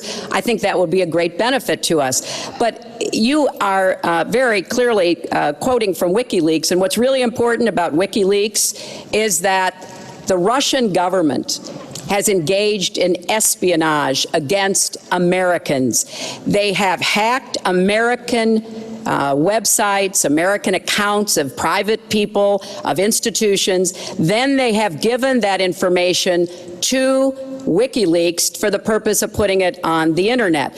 This has come from the highest levels of the Russian government, clearly from Putin himself, in an effort, as 17 of our intelligence agencies have confirmed, to influence our election. So I actually think the most important question of this evening, Chris, is finally, will Donald Trump admit and condemn that the Russians are doing this, and make it clear that he will not have the help of Putin in this election, that he rejects Russian espionage against Americans, which he actually encouraged in the past. Those are the questions we need answered. We've never had anything like this happen in any of our elections before. That was a great pivot off the fact that you want open borders, okay? How did we get on to Putin? Hold on. No. Wait. Hold on, folks, because this is going to end up getting out of control. Let's try to keep it quiet for the candidates and for the American people. So just to finish on the borders, yes, she wants open borders. People are going to pour into our country. People are going to come in from Syria. She wants 550% more people than Barack Obama, and he has thousands and thousands of people. They have no idea where they come from. And you see, we are going to stop radical Islamic terrorism in this country. She won't even mention the words, and neither will President Obama. So I just want to tell you, she wants open borders. Now we can talk about Putin. I don't know Putin. He said nice things about me. If we got along well, that would be good. If Russia and the United States got along well and went after ISIS, that would be good. He has no respect for her. He has no respect for our president. And I'll tell you what, we're in very serious trouble because we have a country with tremendous numbers of nuclear warheads, 1,800, by the way, where they expanded and we didn't. 1,800 nuclear warheads, and she's playing chicken. Look, Putin, from everything I see, has no respect for this person. Well, that's because he'd rather have a puppet as president. No puppet.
awesome camera, long-lasting battery life. Awesome screen, awesome camera, long-lasting battery life. Awesome screen, awesome... Acayip iyi bir şey yapacağız. Hem de seninle birlikte.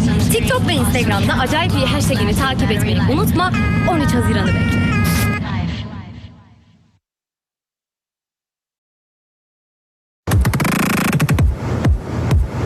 Get it. Awesome screen, awesome camera, long-lasting battery life. Awesome screen, awesome camera, long-lasting battery life. Awesome screen, awesome... Acayip iyi bir şey yapacağız. Hem de seninle birlikte.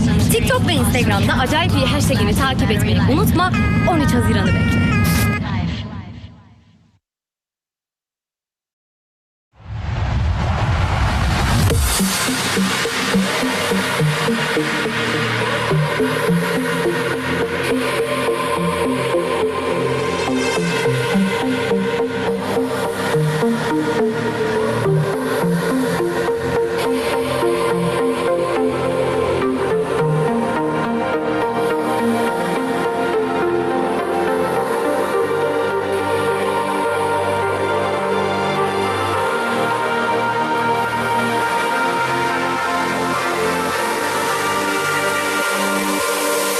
Show me how it feels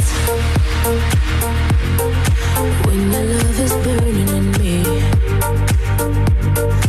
Raise the place so high I can never escape the heat. No. Oh, can you burn for me, baby? Can you burn for me, baby?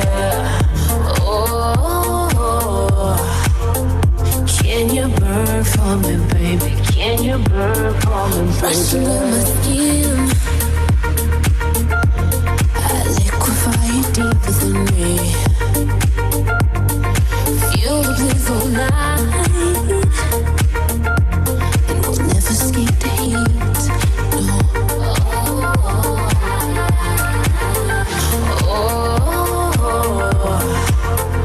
Can you burn for me, baby? Can you burn for me, baby? Oh, can you burn for me, baby? Can you burn for me, baby?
Bu videoda zaman kaybetmeden başlayalım. Temel özellikleri: yönetici yıldızınız Satürn, grubunuz toprak ve negatif, burcunuzun cinsiyeti dişi, üstün yeteneğiniz karar ve direniş, özelliğiniz dürüstlük, emeliniz yükselmek, amacınız yükseğe ulaşıp başta kalmak, anahtar sözcüğünüz önlemci, yenmeniz gereken huyunuz fazla meraklılık.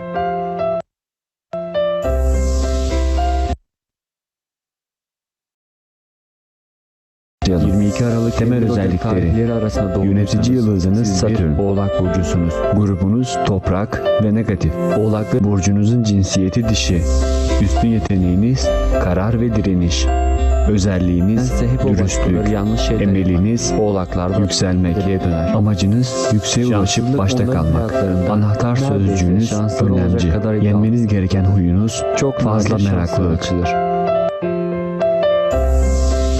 Güvenilir, kararlı, tutkulu, özenli, düzenli, 22 Aralık temel özellikleri arasında yönetici yıldızınız Satürn, Oğlak burcusunuz. Grubunuz toprak ve negatif. Oğlak burcunuzun cinsiyeti dişi. Üstün yeteneğiniz karar ve direniş. Özelliğiniz dürüstlük, emeliniz oğlaklarda yükselmekle döner. Amacınız yükseğe ulaşıp başta kalmak. Anahtar sözcüğünüz önemli. Yenmeniz gereken huyunuz çok fazla meraklılık. Güvenilir, kararlı, tutkulu, özenli, düzenli, 22 Aralık temel özellikleri arasında yönetici yıldızınız Satürn burcusunuz. Grubunuz toprak ve negatif. Oğlak burcunuzun cinsiyeti dişi. Üstün yeteneğiniz, özelliğiniz, dürüstlük.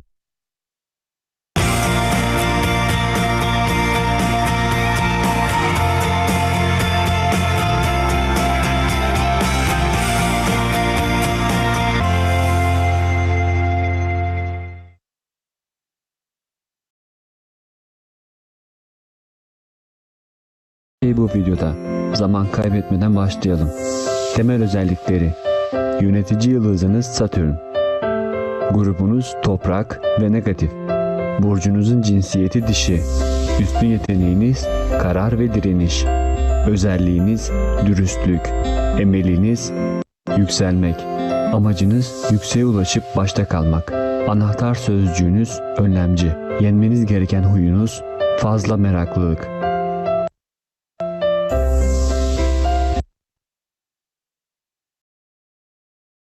22 Aralık temel özellikleri arasında yönetici yıldızınız Satürn, Oğlak burcusunuz. Grubunuz toprak ve negatif. Oğlak burcunuzun cinsiyeti dişi.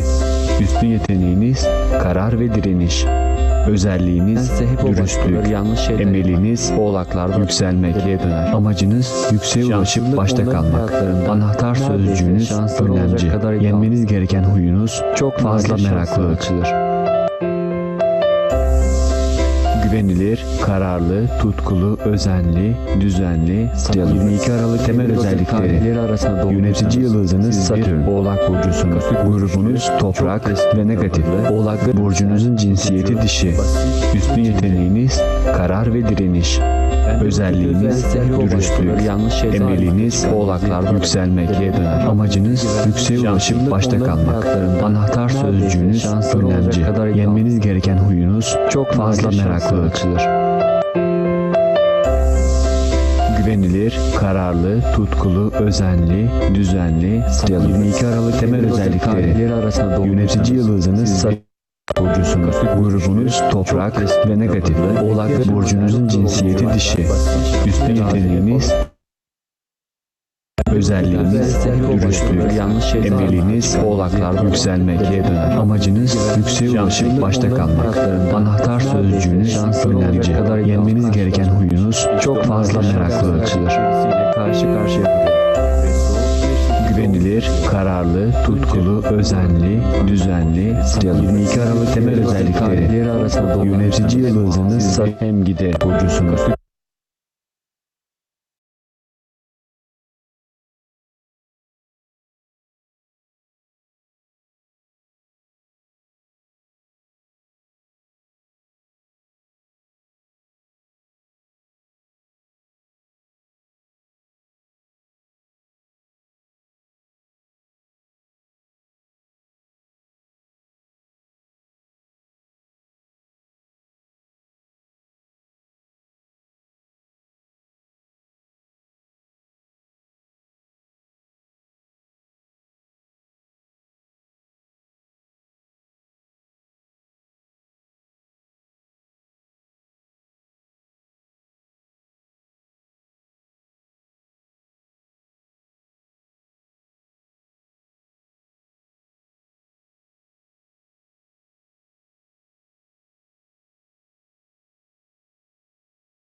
Nothing stays hidden from me. Nothing. This goes here.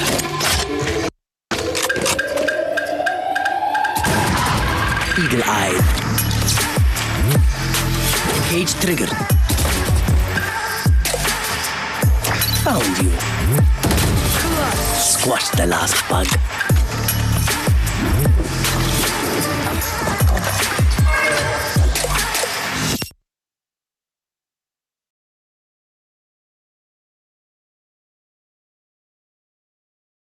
Second place, not too bad at all. Let's just talk about what we're going to be seeing this weekend. Of course, we'll start with today. It's Friday, TGIF, guys. TGIF, we love a bit of a Friday action. We've got CDL for you.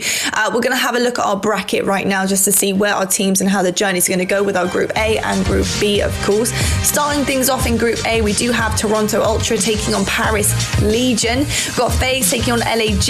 Let's see how that S&D goes down, guys. That'll be an interesting one. Should be. We've got London Royal Ravens in Group B with Huntsman, and Sublime has been matched up with Minnesota Rocker.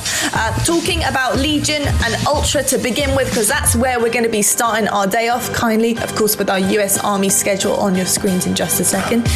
Looking at this matchup, though, Maven, it's a tough one because, of course, Paris have not been doing so well. They've fallen off the wagon, so to speak, and Ultra have picked things up a little bit as well. We have seen a little bit of a different Ultra from the start of the season. So if you had to talk about this matchup and where it might end up at the end of this series, what would we be saying? Well, what's interesting though is like Legion have owned this matchup. They've won, they're 2-0 in it, but like they haven't played since February. Like both those matchups were in February. That doesn't even count at this point. Like it means nothing in the scale of this matchup. And Paris Legion are 0-8 over their last 8 matchups, so they've been bad. There's no way around that, and Ultra have seemingly been improving in spots. So if you're asking me how I think we're going to be talking about this at the end, I think we're going to be talking about an Ultra victory. That's the way I view it. Well, it could be so, Maven. If you're looking at the stats, then I guess you definitely got a bet on there. We're going to talk about the game fuel keys to victory right now, though, and I'm going to start off with you, Maven, just as you're talking about this Ultra team. What have these guys got to do to seal the deal? I think all 5 players, they need to have strong individual performances, and I think this almost applies more to this team than others because of this roster. This 10-man roster, it's been people in, people out. Like Kleenex comes in for Classic, now Classic in for Metals. Like there's been, 10 team changes to this point for them, even though they're all on the same roster. So it's even more important, even more important than I guess that goes with this point. Like have strong individual performances, but they need to find that chemistry quickly, right? Like you're doing this plug and play system with these guys, like being able to click and all perform well. It's not easy to do. And I'm excited to see if they can do it this weekend. And maybe this will be the best roster we've seen from them. We've got the game fuel keys to victory for Paris Legion right now. Joe, what has this team got to do to get out of this rut? Well, we talked about the meta, and maybe the meta will help these guys. Denz has been great as a main AR, but you add that second assault rifle, put it into Luca's hands. Maybe he can play a little bit better, but the fact is you need something from a little bit of everyone. I mean, it's just what you need. These guys are struggling. You need a hot start, and if the slaying isn't there, you have to focus on the search and destroy, because that's what we've seen from teams that have been struggling. Can you extend those series? Can you take it to those game 5s? Well, we know one thing for sure. I think Toronto Ultra definitely have a good chance of winning that hardpoint gun runner, because they have done it every time they have faced Paris Legion, but that was a long time ago. Have they got a chance here, Maven? Looking at this maps and modes, is there any way that you see them taking a couple of these games? If not, maybe, I don't know, game 5? I think to the point Joe was making about search and destroy, we talked about this a lot on our podcast as well. This is one of the few titles I can think of, and Joe, you talked about this really well, that it's like your most controllable game mode with how this game plays and respawns and the coin flip and the strong sides. S&D is where you're most controllable. They need to improve there. That's where maybe they can start to see some success. Well, gents, I'm going to leave it in your more than capable hands, because I love hearing you cast. And to start things off on Friday, it's going to be Maven and Merc, so take it away, lads. I've got big, strong hands, Joe, and I'm ready to go. It is time now to dominate. Okay. Well, she said our capable hands, and I just, I'm feeling powerful, Joe. I've had a lot of caffeine today. I'm ready to rock. Ultra Legion, let's get it going. I don't know. I'm definitely favoring Ultra in this matchup, but I am excited to see if Legion can get off of this kind of skid they've been on. And how do you? I kind of wanted to ask you this in the pre-show. We just didn't have time. Have you ever been in a position in your career where you basically haven't won in months? What did you do? Well, I think, like, it's a difficult question, and it just becomes around, like, do you truly believe your team's a contender and you try to stick it out? But that's really not the case with Paris. Typically, it comes down to a roster change. That's the easiest thing, right, is making roster changes. Toronto's been going through it. We've seen it across the league, but they have stuck with this 5-man roster. So are you very surprised to see that? Yes, I am. Okay. Yes, I am. I mean, I guess I love it because they're going to try to work through those adversities, and if they come out better, that's great, but it's just the question of, can they come out better? Well, I guess if they can sneak into the top 8 and make a run at champs, everything's fine and dandy. If somehow they're able to do that, but struggles for Legion early, not able to get any points on the board yet. Zed is trying to get in a position to make some chaos over towards Depot. Hasn't been able to get in yet, so Ultra get all the points in the first hard point, and they're set up nicely for next. Now, as we hop through the loadouts, we'll kind of talk about the M4s getting thrown into this, but there you saw it. Luka did have the M4 in hand, and there was a point with this team where they made that switch, right, for like one event because Luka wanted to try it out. Din swapped off it, and now we'll see if both having it ends up being strong for them. Well, I think it's just a matter of we need Luka to play a little bit better. We needed him to play at a strong level as he finds 2 kills. They're able to break play at a strong level as he finds 2 kills. They're able to break on through to this hill, and maybe this meta helps, right? We talked about that's what most teams, how they built their rosters. So, and now with the MP5 nerfs coming in, especially that 10mm mag, the M4 is a very do-it-all weapon. Yeah, well, you know, talking to Priest and some of the players too, it's like a combination of the hit to the MP5 and then the fact that they're now playing on 60 hertz. And, you know, when you're kind of pre-aiming, ADSing, holding an angle with that M4, there's a better chance that first bullet's going to hit. And it just leads to faster kills and maybe pays off a little bit of rewarding for good positioning with an AR. But it's 4 straight kills now for Ultra. They're enjoying what's about to be a 50-point advantage through 2 hard points. Legion only 12 points on the board, battling it out here at Minecart. Zed trying to fly through that smoke, go for a big pinch. But Kleenex and Classic, Cammy, the triple C combination coming through. But it's going to be Luka, the last man alive, who finds 2 kills, going to put that trophy down. And we've seen over the last few home series, this has really been a hill where teams have gotten 40 to 50 points, like more than what we typically know is like our money hills, like when you talk about Depot and Warehouse. Teams have gotten much better at Minecart, and this has really been the difference maker on Gunrunner. What do you think the single biggest change to hard points maybe going to be by seemingly slowing down the pace a little bit and adding an extra AR? You think it's going to slow down that much, though? Probably not. I don't know. Probably not, I guess. I don't think it's going to slow down that much. I just think that the M4 is very much, you're capable of fighting at every single range. It's not like what we saw last year with the ICR, where that's true. If the solid automatics were in front of you, you were probably toast. The M4, it has the fire rate, it's got the damage.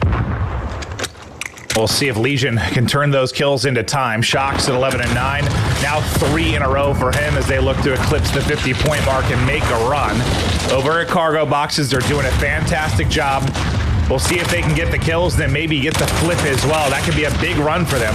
Luka with the shaker, not able to finish the kill, but there's the beams into green. Follows it up on a Bance, but not quite able to close out the kill, thankfully for him.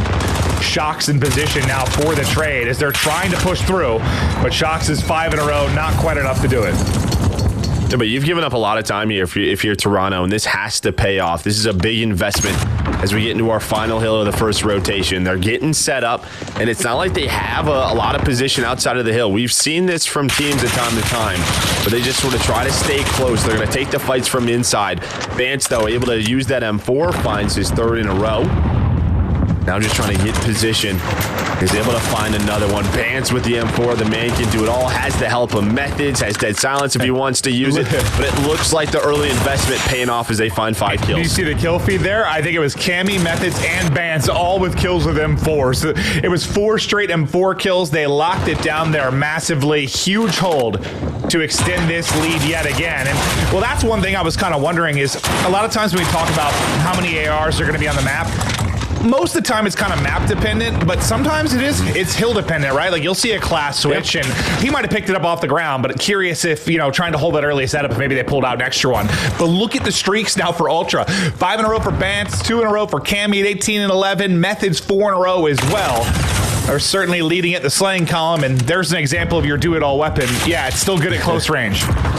Yeah, we talked about Dens and how consistent he's been, and now that he's going to have sort of more M4s to deal with, struggling throughout this first rotation, 4-11, still only down by 60. Methods, though, with a big gunfight win. We know at this first tail, it's tough to get some time. See, Paris is focusing on those spawns. They'll be able to push right through. But yeah, I wonder if, yeah, it could just be hill dependent, but it seems like you've seen Bance and Cammy a lot of the times with that M4 alongside Methods.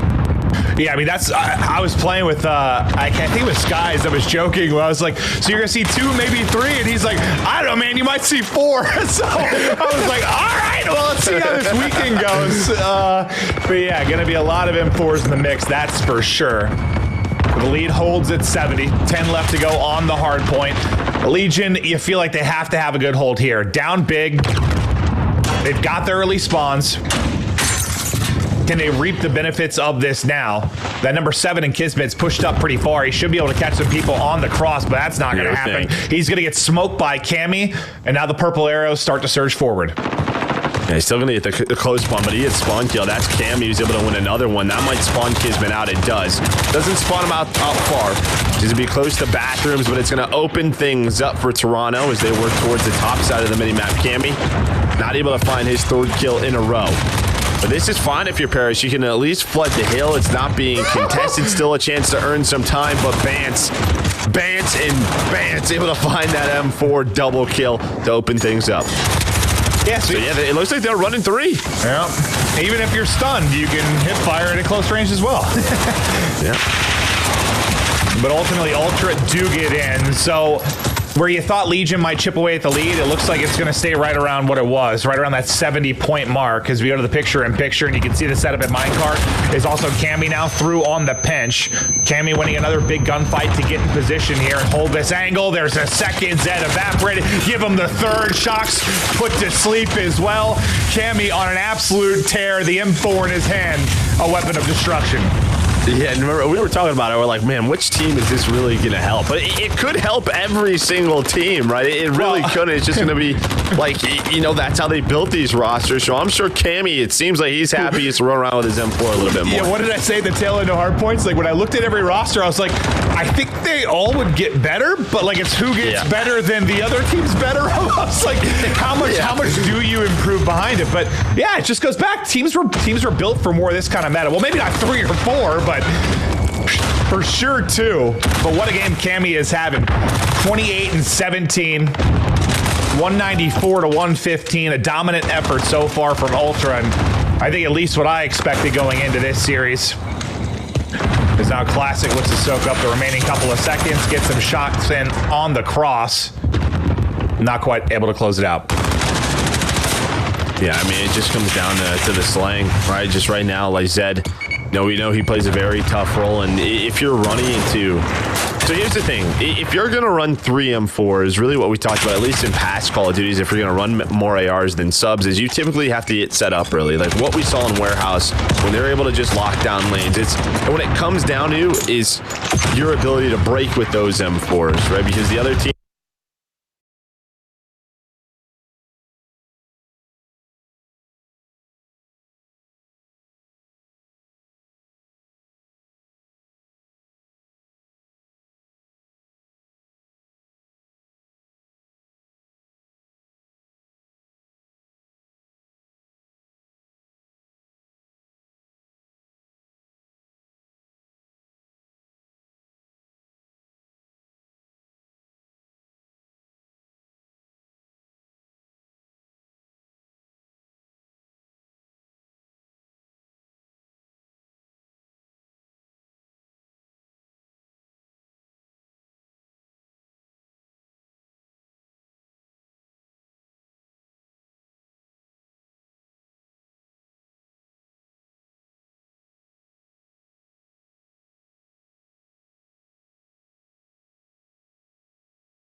Nothing stays hidden from me. Nothing. This goes here.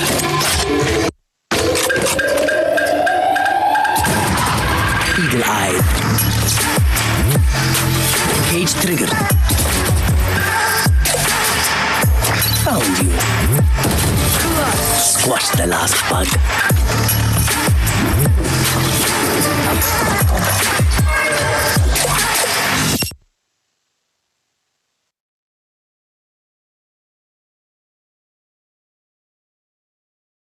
Place, not too bad at all. Let's just talk about what we're going to be seeing this weekend. Of course, we'll start with today. It's Friday, TGIF, guys. TGIF. We love a bit of a Friday action. We've got CDL for you. We're going to have a look at our bracket right now just to see where our teams and how the journey is going to go with our Group A and Group B, of course. Starting things off in Group A, we do ZoOm-AtOmXpLuS taking on Paris Legion. We've got FaZe taking on LAG. Let's see how that S&D goes down, guys. That'll be an interesting one. We've got London Royal Ravens in Group B with Huntsman, and Sublime has been matched up with Minnesota Rocker. Talking about Legion and Ultra to begin with, because that's where we're going to be starting our day off. Bir kurban neyi değiştirir demeyin. Çünkü bizim hikayemiz de bir kurbanla başladı.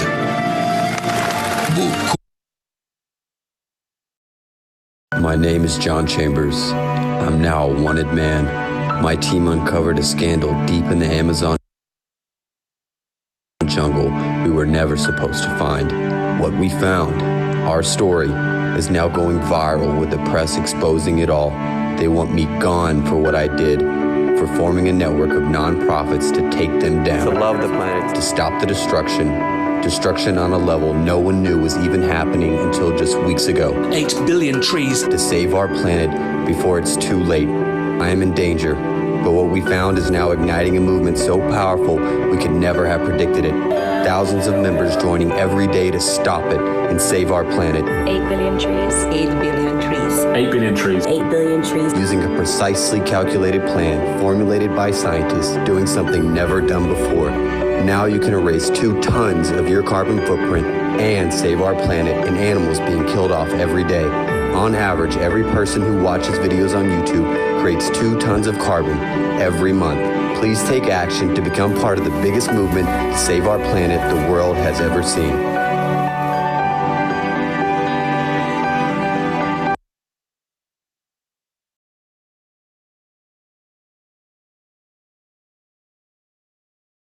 Yaptığı gibi net kasko ve trafik sigortasında en iyi fiyatlar için kazancım net, sigortam net.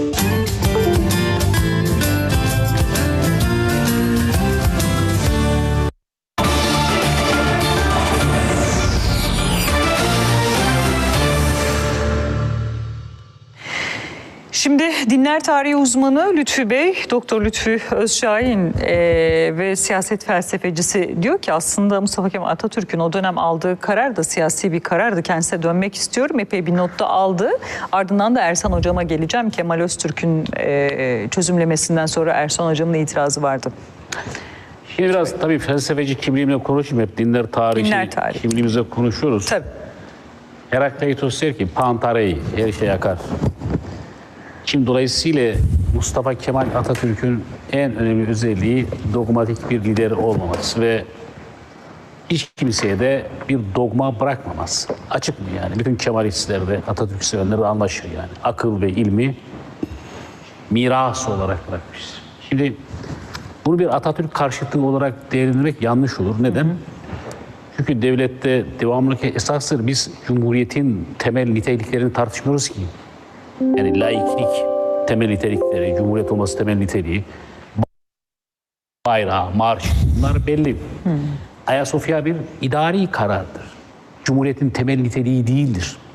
Dolayısıyla bunu Atatürk karşıtlığı olarak konumlandırmak ilim adamına aykırı olur. Karşıtlık değil de hesaplaşma dedi aslında. Yok hesaplaşma da değil. Yani niye Atatürk'le biz niye hesaplaşalım ki? Cumhuriyetimizin kurucusuyla bizim ne problemimiz olacak? O olmamalı. Tabii. İkincisi yani son tarihte ezan da Atatürk'ün kararıyla değil mi ortada. Bak kitabın ortasından konuşmak iyidir. Atatürk Türkçe'ye çevirdi. Sonra Cumhuriyet Halk Partisi'nin de o zaman da desteğiyle ezan Arapça okunamaz maddesi kaldırıldı. Arapça okunuyor. Bugün de Cumhuriyet Halk Partisi, Atatürk'ün kurmuş olduğu parti bence güzel bir yerde duruyor.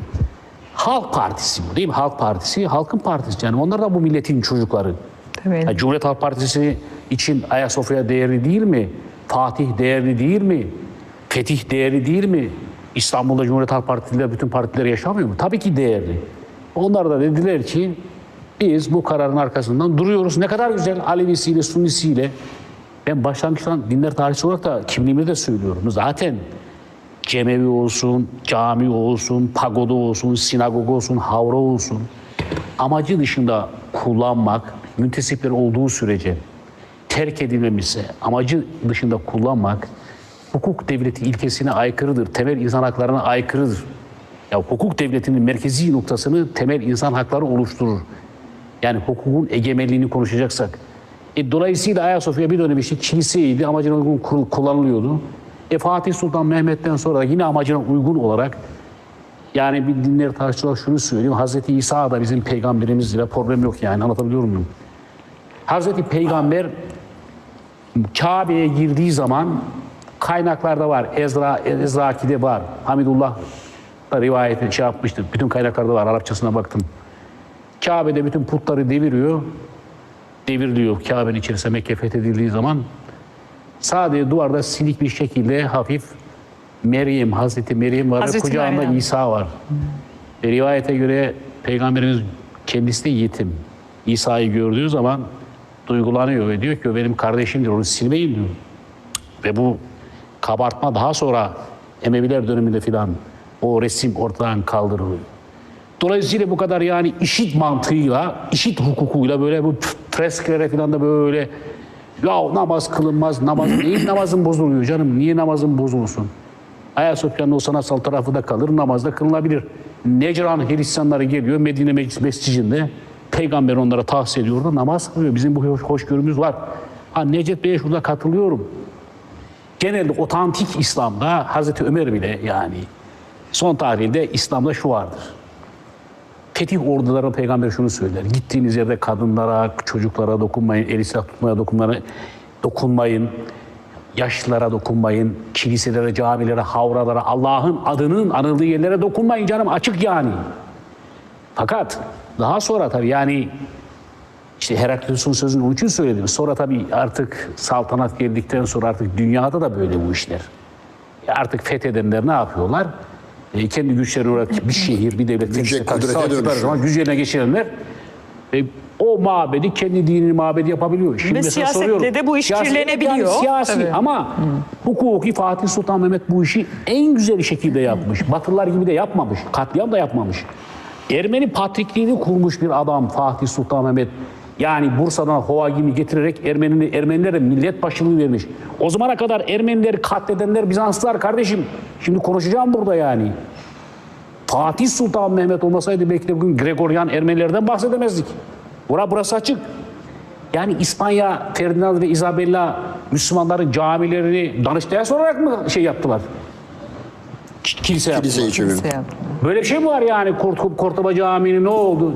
Isabella ve Ferdinand dedi ki Hristiyan kodeksini bilenlere çağırdı. Ya burayı şöyle bir mahkeme kararı verin de biz de burayı katedral yapalım. Böyle bir şey var mı? Dolayısıyla yani tarihi böyle senkronik okumak lazım. Anakronik bir şekilde tarih okumaya başladığınız zaman o zaman saplanıp kalırız. Doğru. Bugün hocam Fatih Ayasofya'yı ne kadar kullanmış? Fatih ve Fatih'ten sonraki padişahlar. Yani şöyle nasıl kullanmışlar? Benim bildiğim kadarıyla sürekli namaza gitmiyor ama Fatih Sultan Mehmet uğruyor oraya. Hatta işte etrafını imar ediyor. Diğer padişahlar özellikle kılıç kuşanmaya gidiyorlar oraya. Kılıç kuşanmaya. Tabii. Yani orası fethin sembolü. Sembol olduğu için. Tabii. Ya bu fetih bu sembolünden de gocunmamak lazım. Yani işte Fatih Sultan Mehmet işte bizim ordumuz işte gelmiş İstanbul'u fethetmiş. Hepimiz buradayız yahu. Alevisiyle, Sünnisiyle, CHP'lisiyle, İYİ Partisiyle, Kürdüyle öyle mi? O zaman dolayısıyla böyle bir olaya da gölge düşürmemek lazım. Ama Necdet Bey'in söylediği gibi kılıcın tek tarafını kesmemesi lazım adalet.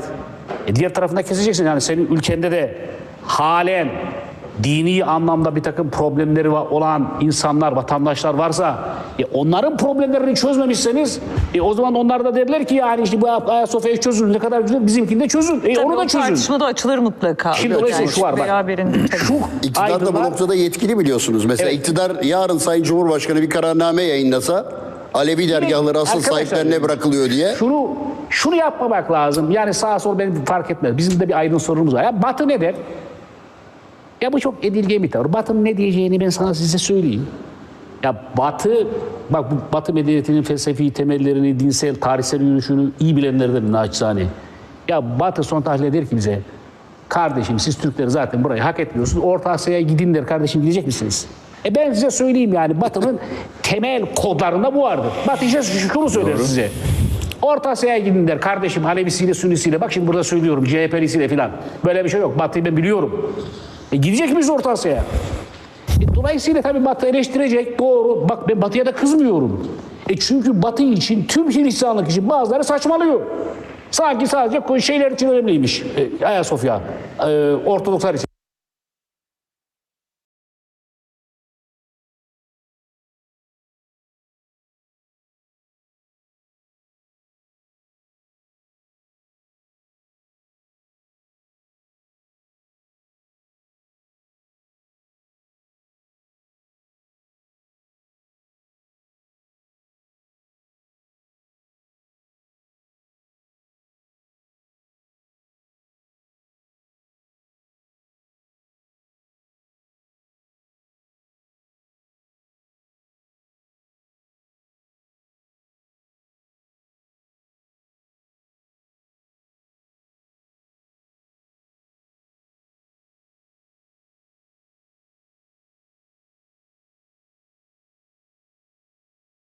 If you manage a team, you should be using Monday.com.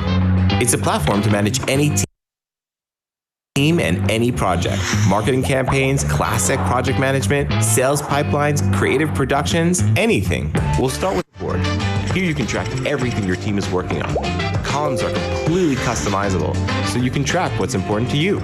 Everything is visual. See who's in charge of what and easily prioritize. Upload files and get quick approvals and feedback.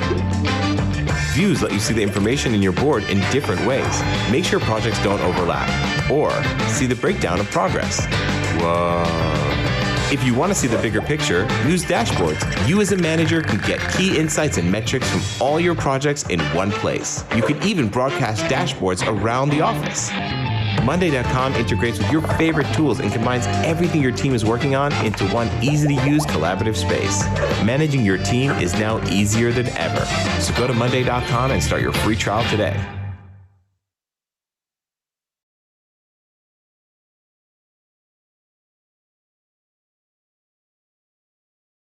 He said just to have him keep it clean, and he said put it in a position after the pit stop where maybe I can do something with it.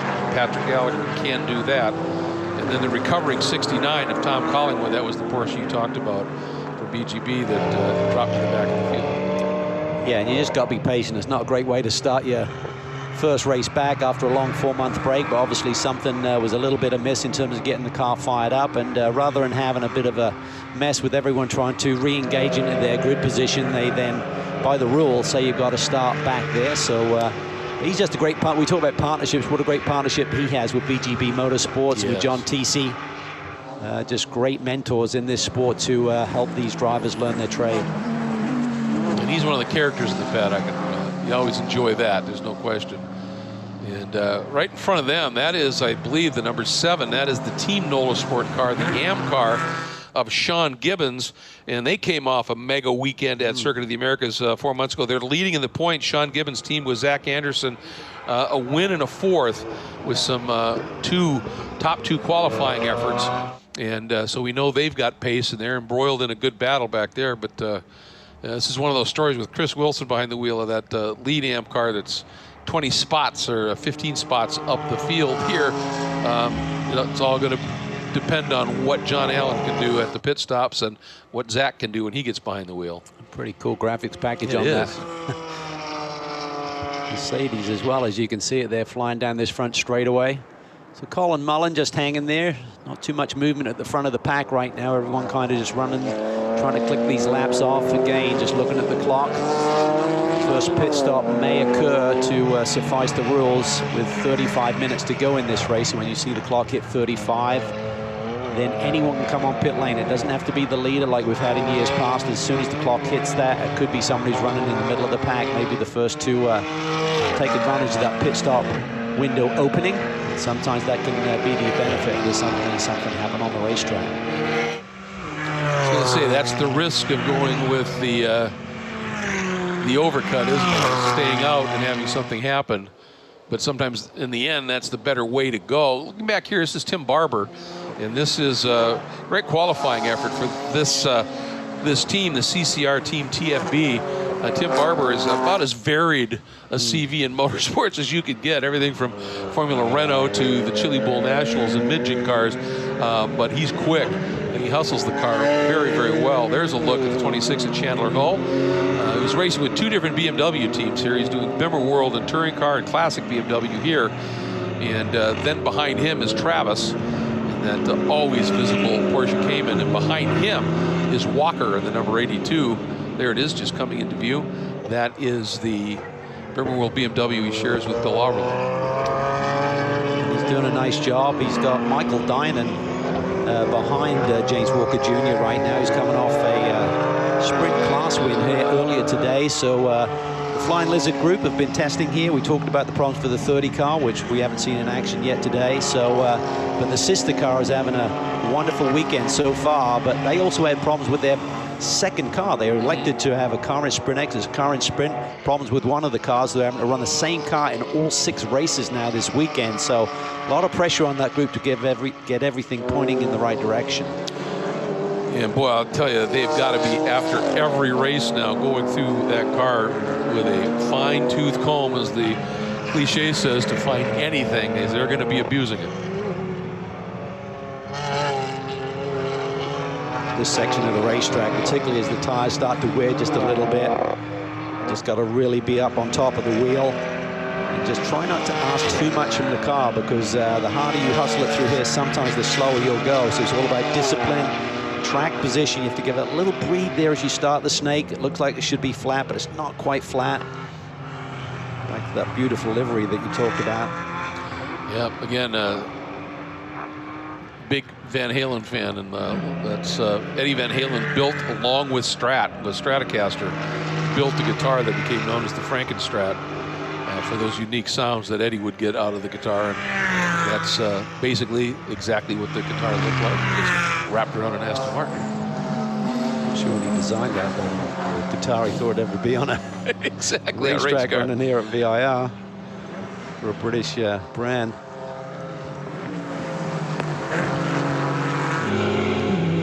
They're now having a pretty good scrap with Collingwood and hanging on. This is, as I said, for Matt Dalton in that number 33, that red Aston Martin, doesn't have a lot of experience behind the wheel here, and he's doing a nice job holding off a guy that's got a lot more experience than he does here. And it was funny, Matt said, I asked him, and he said they did some HSR racing last year in a Ferrari 458 Challenge car. He's done Skip Barber and Monticello schools and got some serious coaching at Monticello. And he said, I need to thank Indiana State Troopers within 100 miles of my childhood home for any speed that I've got in my race career, because my 79 Trans Am drove them nuts. And he said, but he always wanted to race cars, and honors, as I said, his granddad with his name Matt. Likes tennis too. So this is a great little scrap here. Samantha 10 just hanging on. Sean Quinlan getting down to the inside, coming off a podium run in the sprint race here a little bit earlier this afternoon. Samantha just gives him enough room. She talked about getting in behind the wheel of a go-kart in recent months with a lockdown, just trying to knock the rust off. She said it's been a very strange time as the whole world tries to get back to normal. It's certainly be great to be back here at the racetrack. I'm sure she's enjoying this battle that she's in right now. It's a nice clean move that Sean put on her. The car's running very well right now, up into the top 5 in class. yeah, and it's really, I think, in a way, an honor here for this SRO Motorsports America to restart the global SRO GT racing program here. And it's come with a lot of intense work with VIR, with the series, with the teams, in terms of a very strict set of protocols to ensure everyone is as safe as absolutely possible in terms of COVID, and making sure everybody understands it. The changing interview practices for podiums and the like, very attuned to it. Everybody's sort of in their own cells, really trying to make this a model so that this can continue here, and it's been impressive. And now, speaking of impressive, Matt Travis, after drifting back a little bit on Chandler Hull, he has reeled him back in this battle now for the top 5 overall. Yeah, he's really closed back in on him, and they're used to running up front, so want to get a little bit more towards the sharp end here, even though they do lead in the Pro-Am category. Second right now in class is James Walker Jr., and Michael Dinan runs in third in the Pro-Am, so it's led by a silver-silver pairing of Whitmer and Harry Gottsag, who's going to be taking over behind the wheel of that 28 car at the pit stop.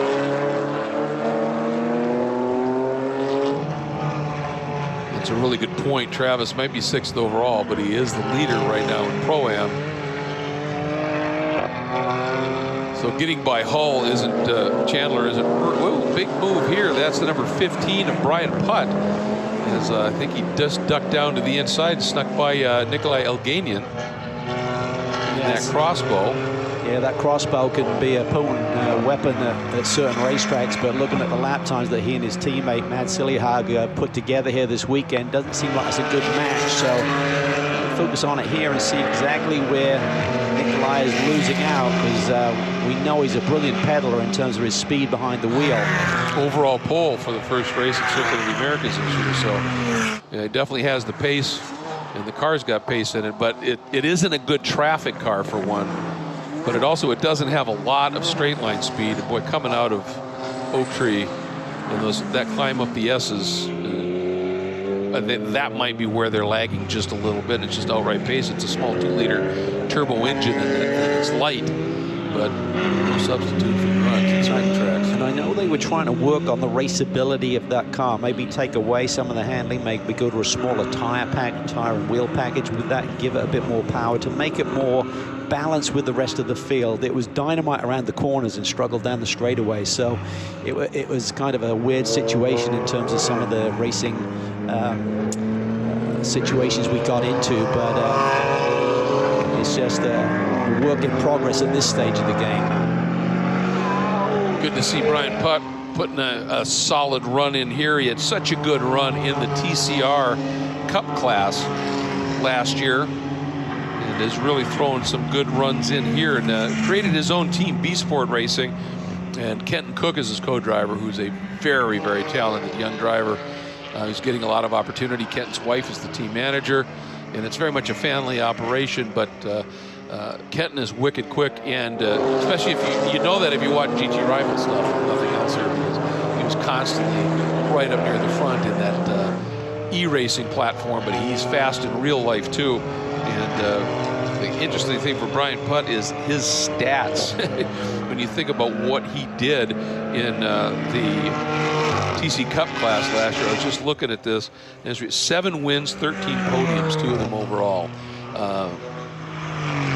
And he loves the downforce of the GT4 car as well, because that's where, when he got back to racing after a long break, he started racing in SCCA P2 and P1, which are high downforce little prototype cars, and it feels real familiar to him. And there are the guys. Last year, these guys in the SX race, the Sprint X race here, Leia Foch put on an absolutely stunning drive in one of the races to augur his way up, and it'll be fun to see if they're going to be able to repeat that here. Yeah, it's a really strong combination with Greg's speed and tutelage with Sean. He's really brought him on a long way. And Steve Cameron, so much experience. They always turn out great race cars, well prepped with a lot of pace in them. Steve Cameron's one of those guys who never wants to stop fiddling.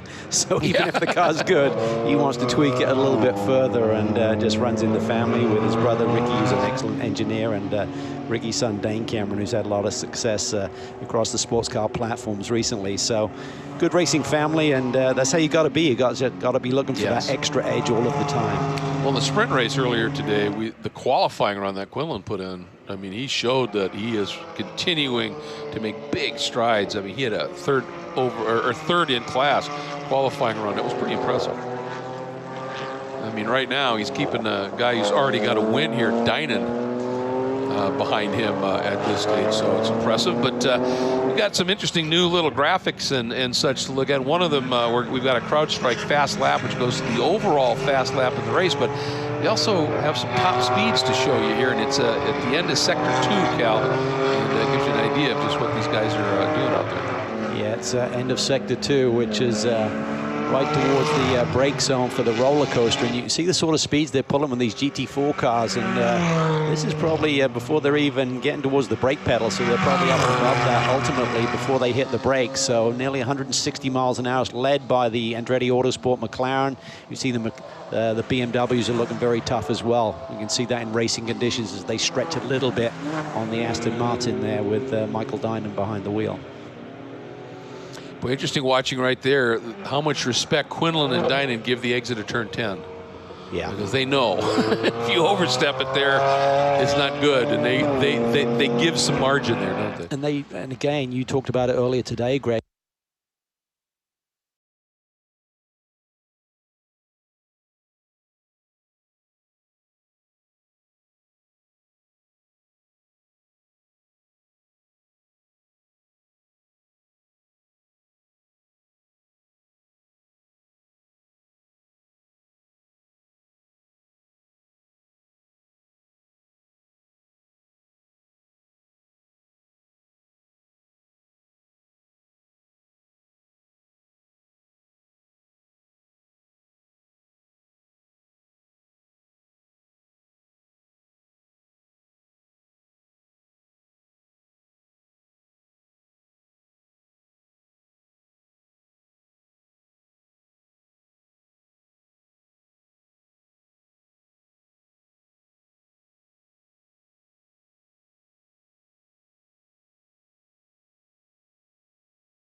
Fast he can get by the end of this championship season. And that TAC energy, TAC energy is how it's pronounced. It's one of the country's largest gasoline wholesalers. He was able to put together a nice package with them. That's making some of this possible, along with his kernel seasoning and some other long-term supports with this team. But it's just absolutely putting in a tremendous drive here. Well, this just sets up the day. I mean, Yeah. if you have your opening driver put in a run like this, it just really sets Toby Grahovic up for potentially having a podium this afternoon, which is great stuff. course, part of the question will be how much tire did he leave Toby in the process. And one of the things that Toby's really good at is managing tire. So if he left him anything, Toby, as you said, could be really good. Travis now maybe, I thought he was going to be close enough to maybe take a run at Barber down in the break zone here at 1. I don't think he's close enough now, and Barber moves over to dissuade him just a little bit. He's going to try and go around the outside. He may have made that work. Oh, so close. Can he hang on to it? It's going to be tight if he can just get to the flank. I think the BMW is just cleared and gives him some racing room, but Travis is coming back at him. Going to be a shallow angle there. Can the BMW go underneath him? No, he can't. Washes him out there. Nice job by Matt Travis. That was not an easy move, and he made it stick. A good respect there, because twice there easily they could have tinked each other and they stayed clean. It's big picture thinking. Going to be close for the leaders to if they can duck in at the end of this lap here when you look at the clock. Yeah. It's got to be under 35 minutes on the board in terms of time left before they can hit pit lane. And we talked about that minimum pit stop window at 71 seconds. That's from where the timing line starts entering pit lane. It's not sitting in the pits. It's entering pit lane to the exit of pit lane. So where you basically combine a minimum pit time with a delta, right? Yeah, and it's a pretty relatively short pit lane here. You do have to slow down to get in, so there's a bit of a loss there. But once you get on pit lane, as you said, 71 seconds, it should be ample time unless you completely mess up the driver change. When you're putting fuel in and tires on, like in GT3 competition tomorrow, different story, a lot more going on. But for these driver changes, it should be no problem. As you can see, the clock just ticking down. It'll be tight here for Whitmer, but they have a great opportunity here because you can just go with any strategy. Whitmer and Gottsack are so close in speed in terms of the driver pairing.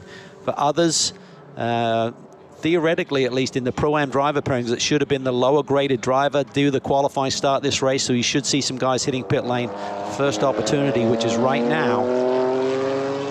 And Mullen pitted. So they're in. They'll be turning over to Jared Andretti. And if there's a yellow that happens right now, you gain a big advantage because everything would slow down. You've got that pit stop done. You're back out there. You should cycle forward a few positions or, problems for the crossbow overheating. Well, these temps and that, it's a little 2-liter turbo, and it's pretty well stressed, I think, and in these temps. It's pure speculation. Could just be a leak on exactly. an exhaust or something. But see, Travis is in. Walker is in. You'd expect that when you have Bill Auberlen in your team. We'll see how these stops shake out, give you the updates on them. That's a shame. That's the new crossbow, the KTM crossbow with all the latest developments. Got a little bit of a different look to it, to be sure. So Mullen turning over to Andretti. Let's see what they've got. A little long by about 1.5 seconds. It's not too bad. Not bad. Yeah. First race, give yourself that buffer. Yeah, after 4 months, I guess. Let's, which knit are we picking here? Yeah, exactly. Tune it up over the course of the next couple of rounds. And now that 3.5 seconds long for Travis to Jason Hart, that's not what you want. Samantha Tan had a nice opening run here. Sure, she will be excited to have knocked the rust off a little bit and be back in competition. And a nice battle there with Quinlan up in the top 5 in class. And now it's John Miller celebrating the birth of his second son. Yeah, how about that? Recently, Leo. So congratulations to John and the whole family.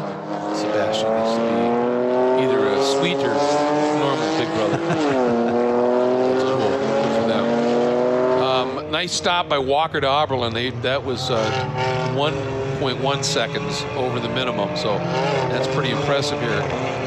There's a couple of guys that went long, especially Barber to Serralo. That was a long stop. Ryan, how pit stops looking to you? Well, it's been busy, that's for sure. We've had a couple. One of the things I was checking in on, though, was the situation with the crossbow. And I had a moment to chat with Nikolai Elganian real quick at a distance, and he told me that they've been running hot all weekend long, and it looks like maybe that might have caused the problem here. And as you guys alluded, that is the new crossbow, and as a consequence, apparently the straightaway here at VIR is the longest straightaway this car has ever driven on in its development cycle. So it's still very early on there. We do expect, though, as you might be able to see here shortly, our leader, overall leader, coming in here pretty soon with Nick Whitmer behind the wheel, and we got Harry Gottsacker getting ready to hop aboard. All right, Whitmer right now just exiting Oak Tree and making the run, tucked in behind Cole Soralla, who's already done a pit stop, and he's getting a little bit of a tow here.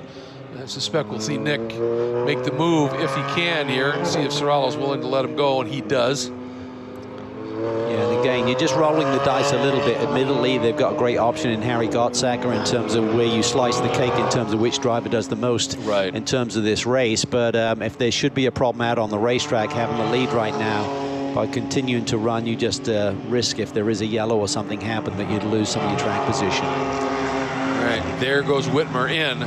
So your overall race leader and pole sitter into pit lane for their mandatory stop.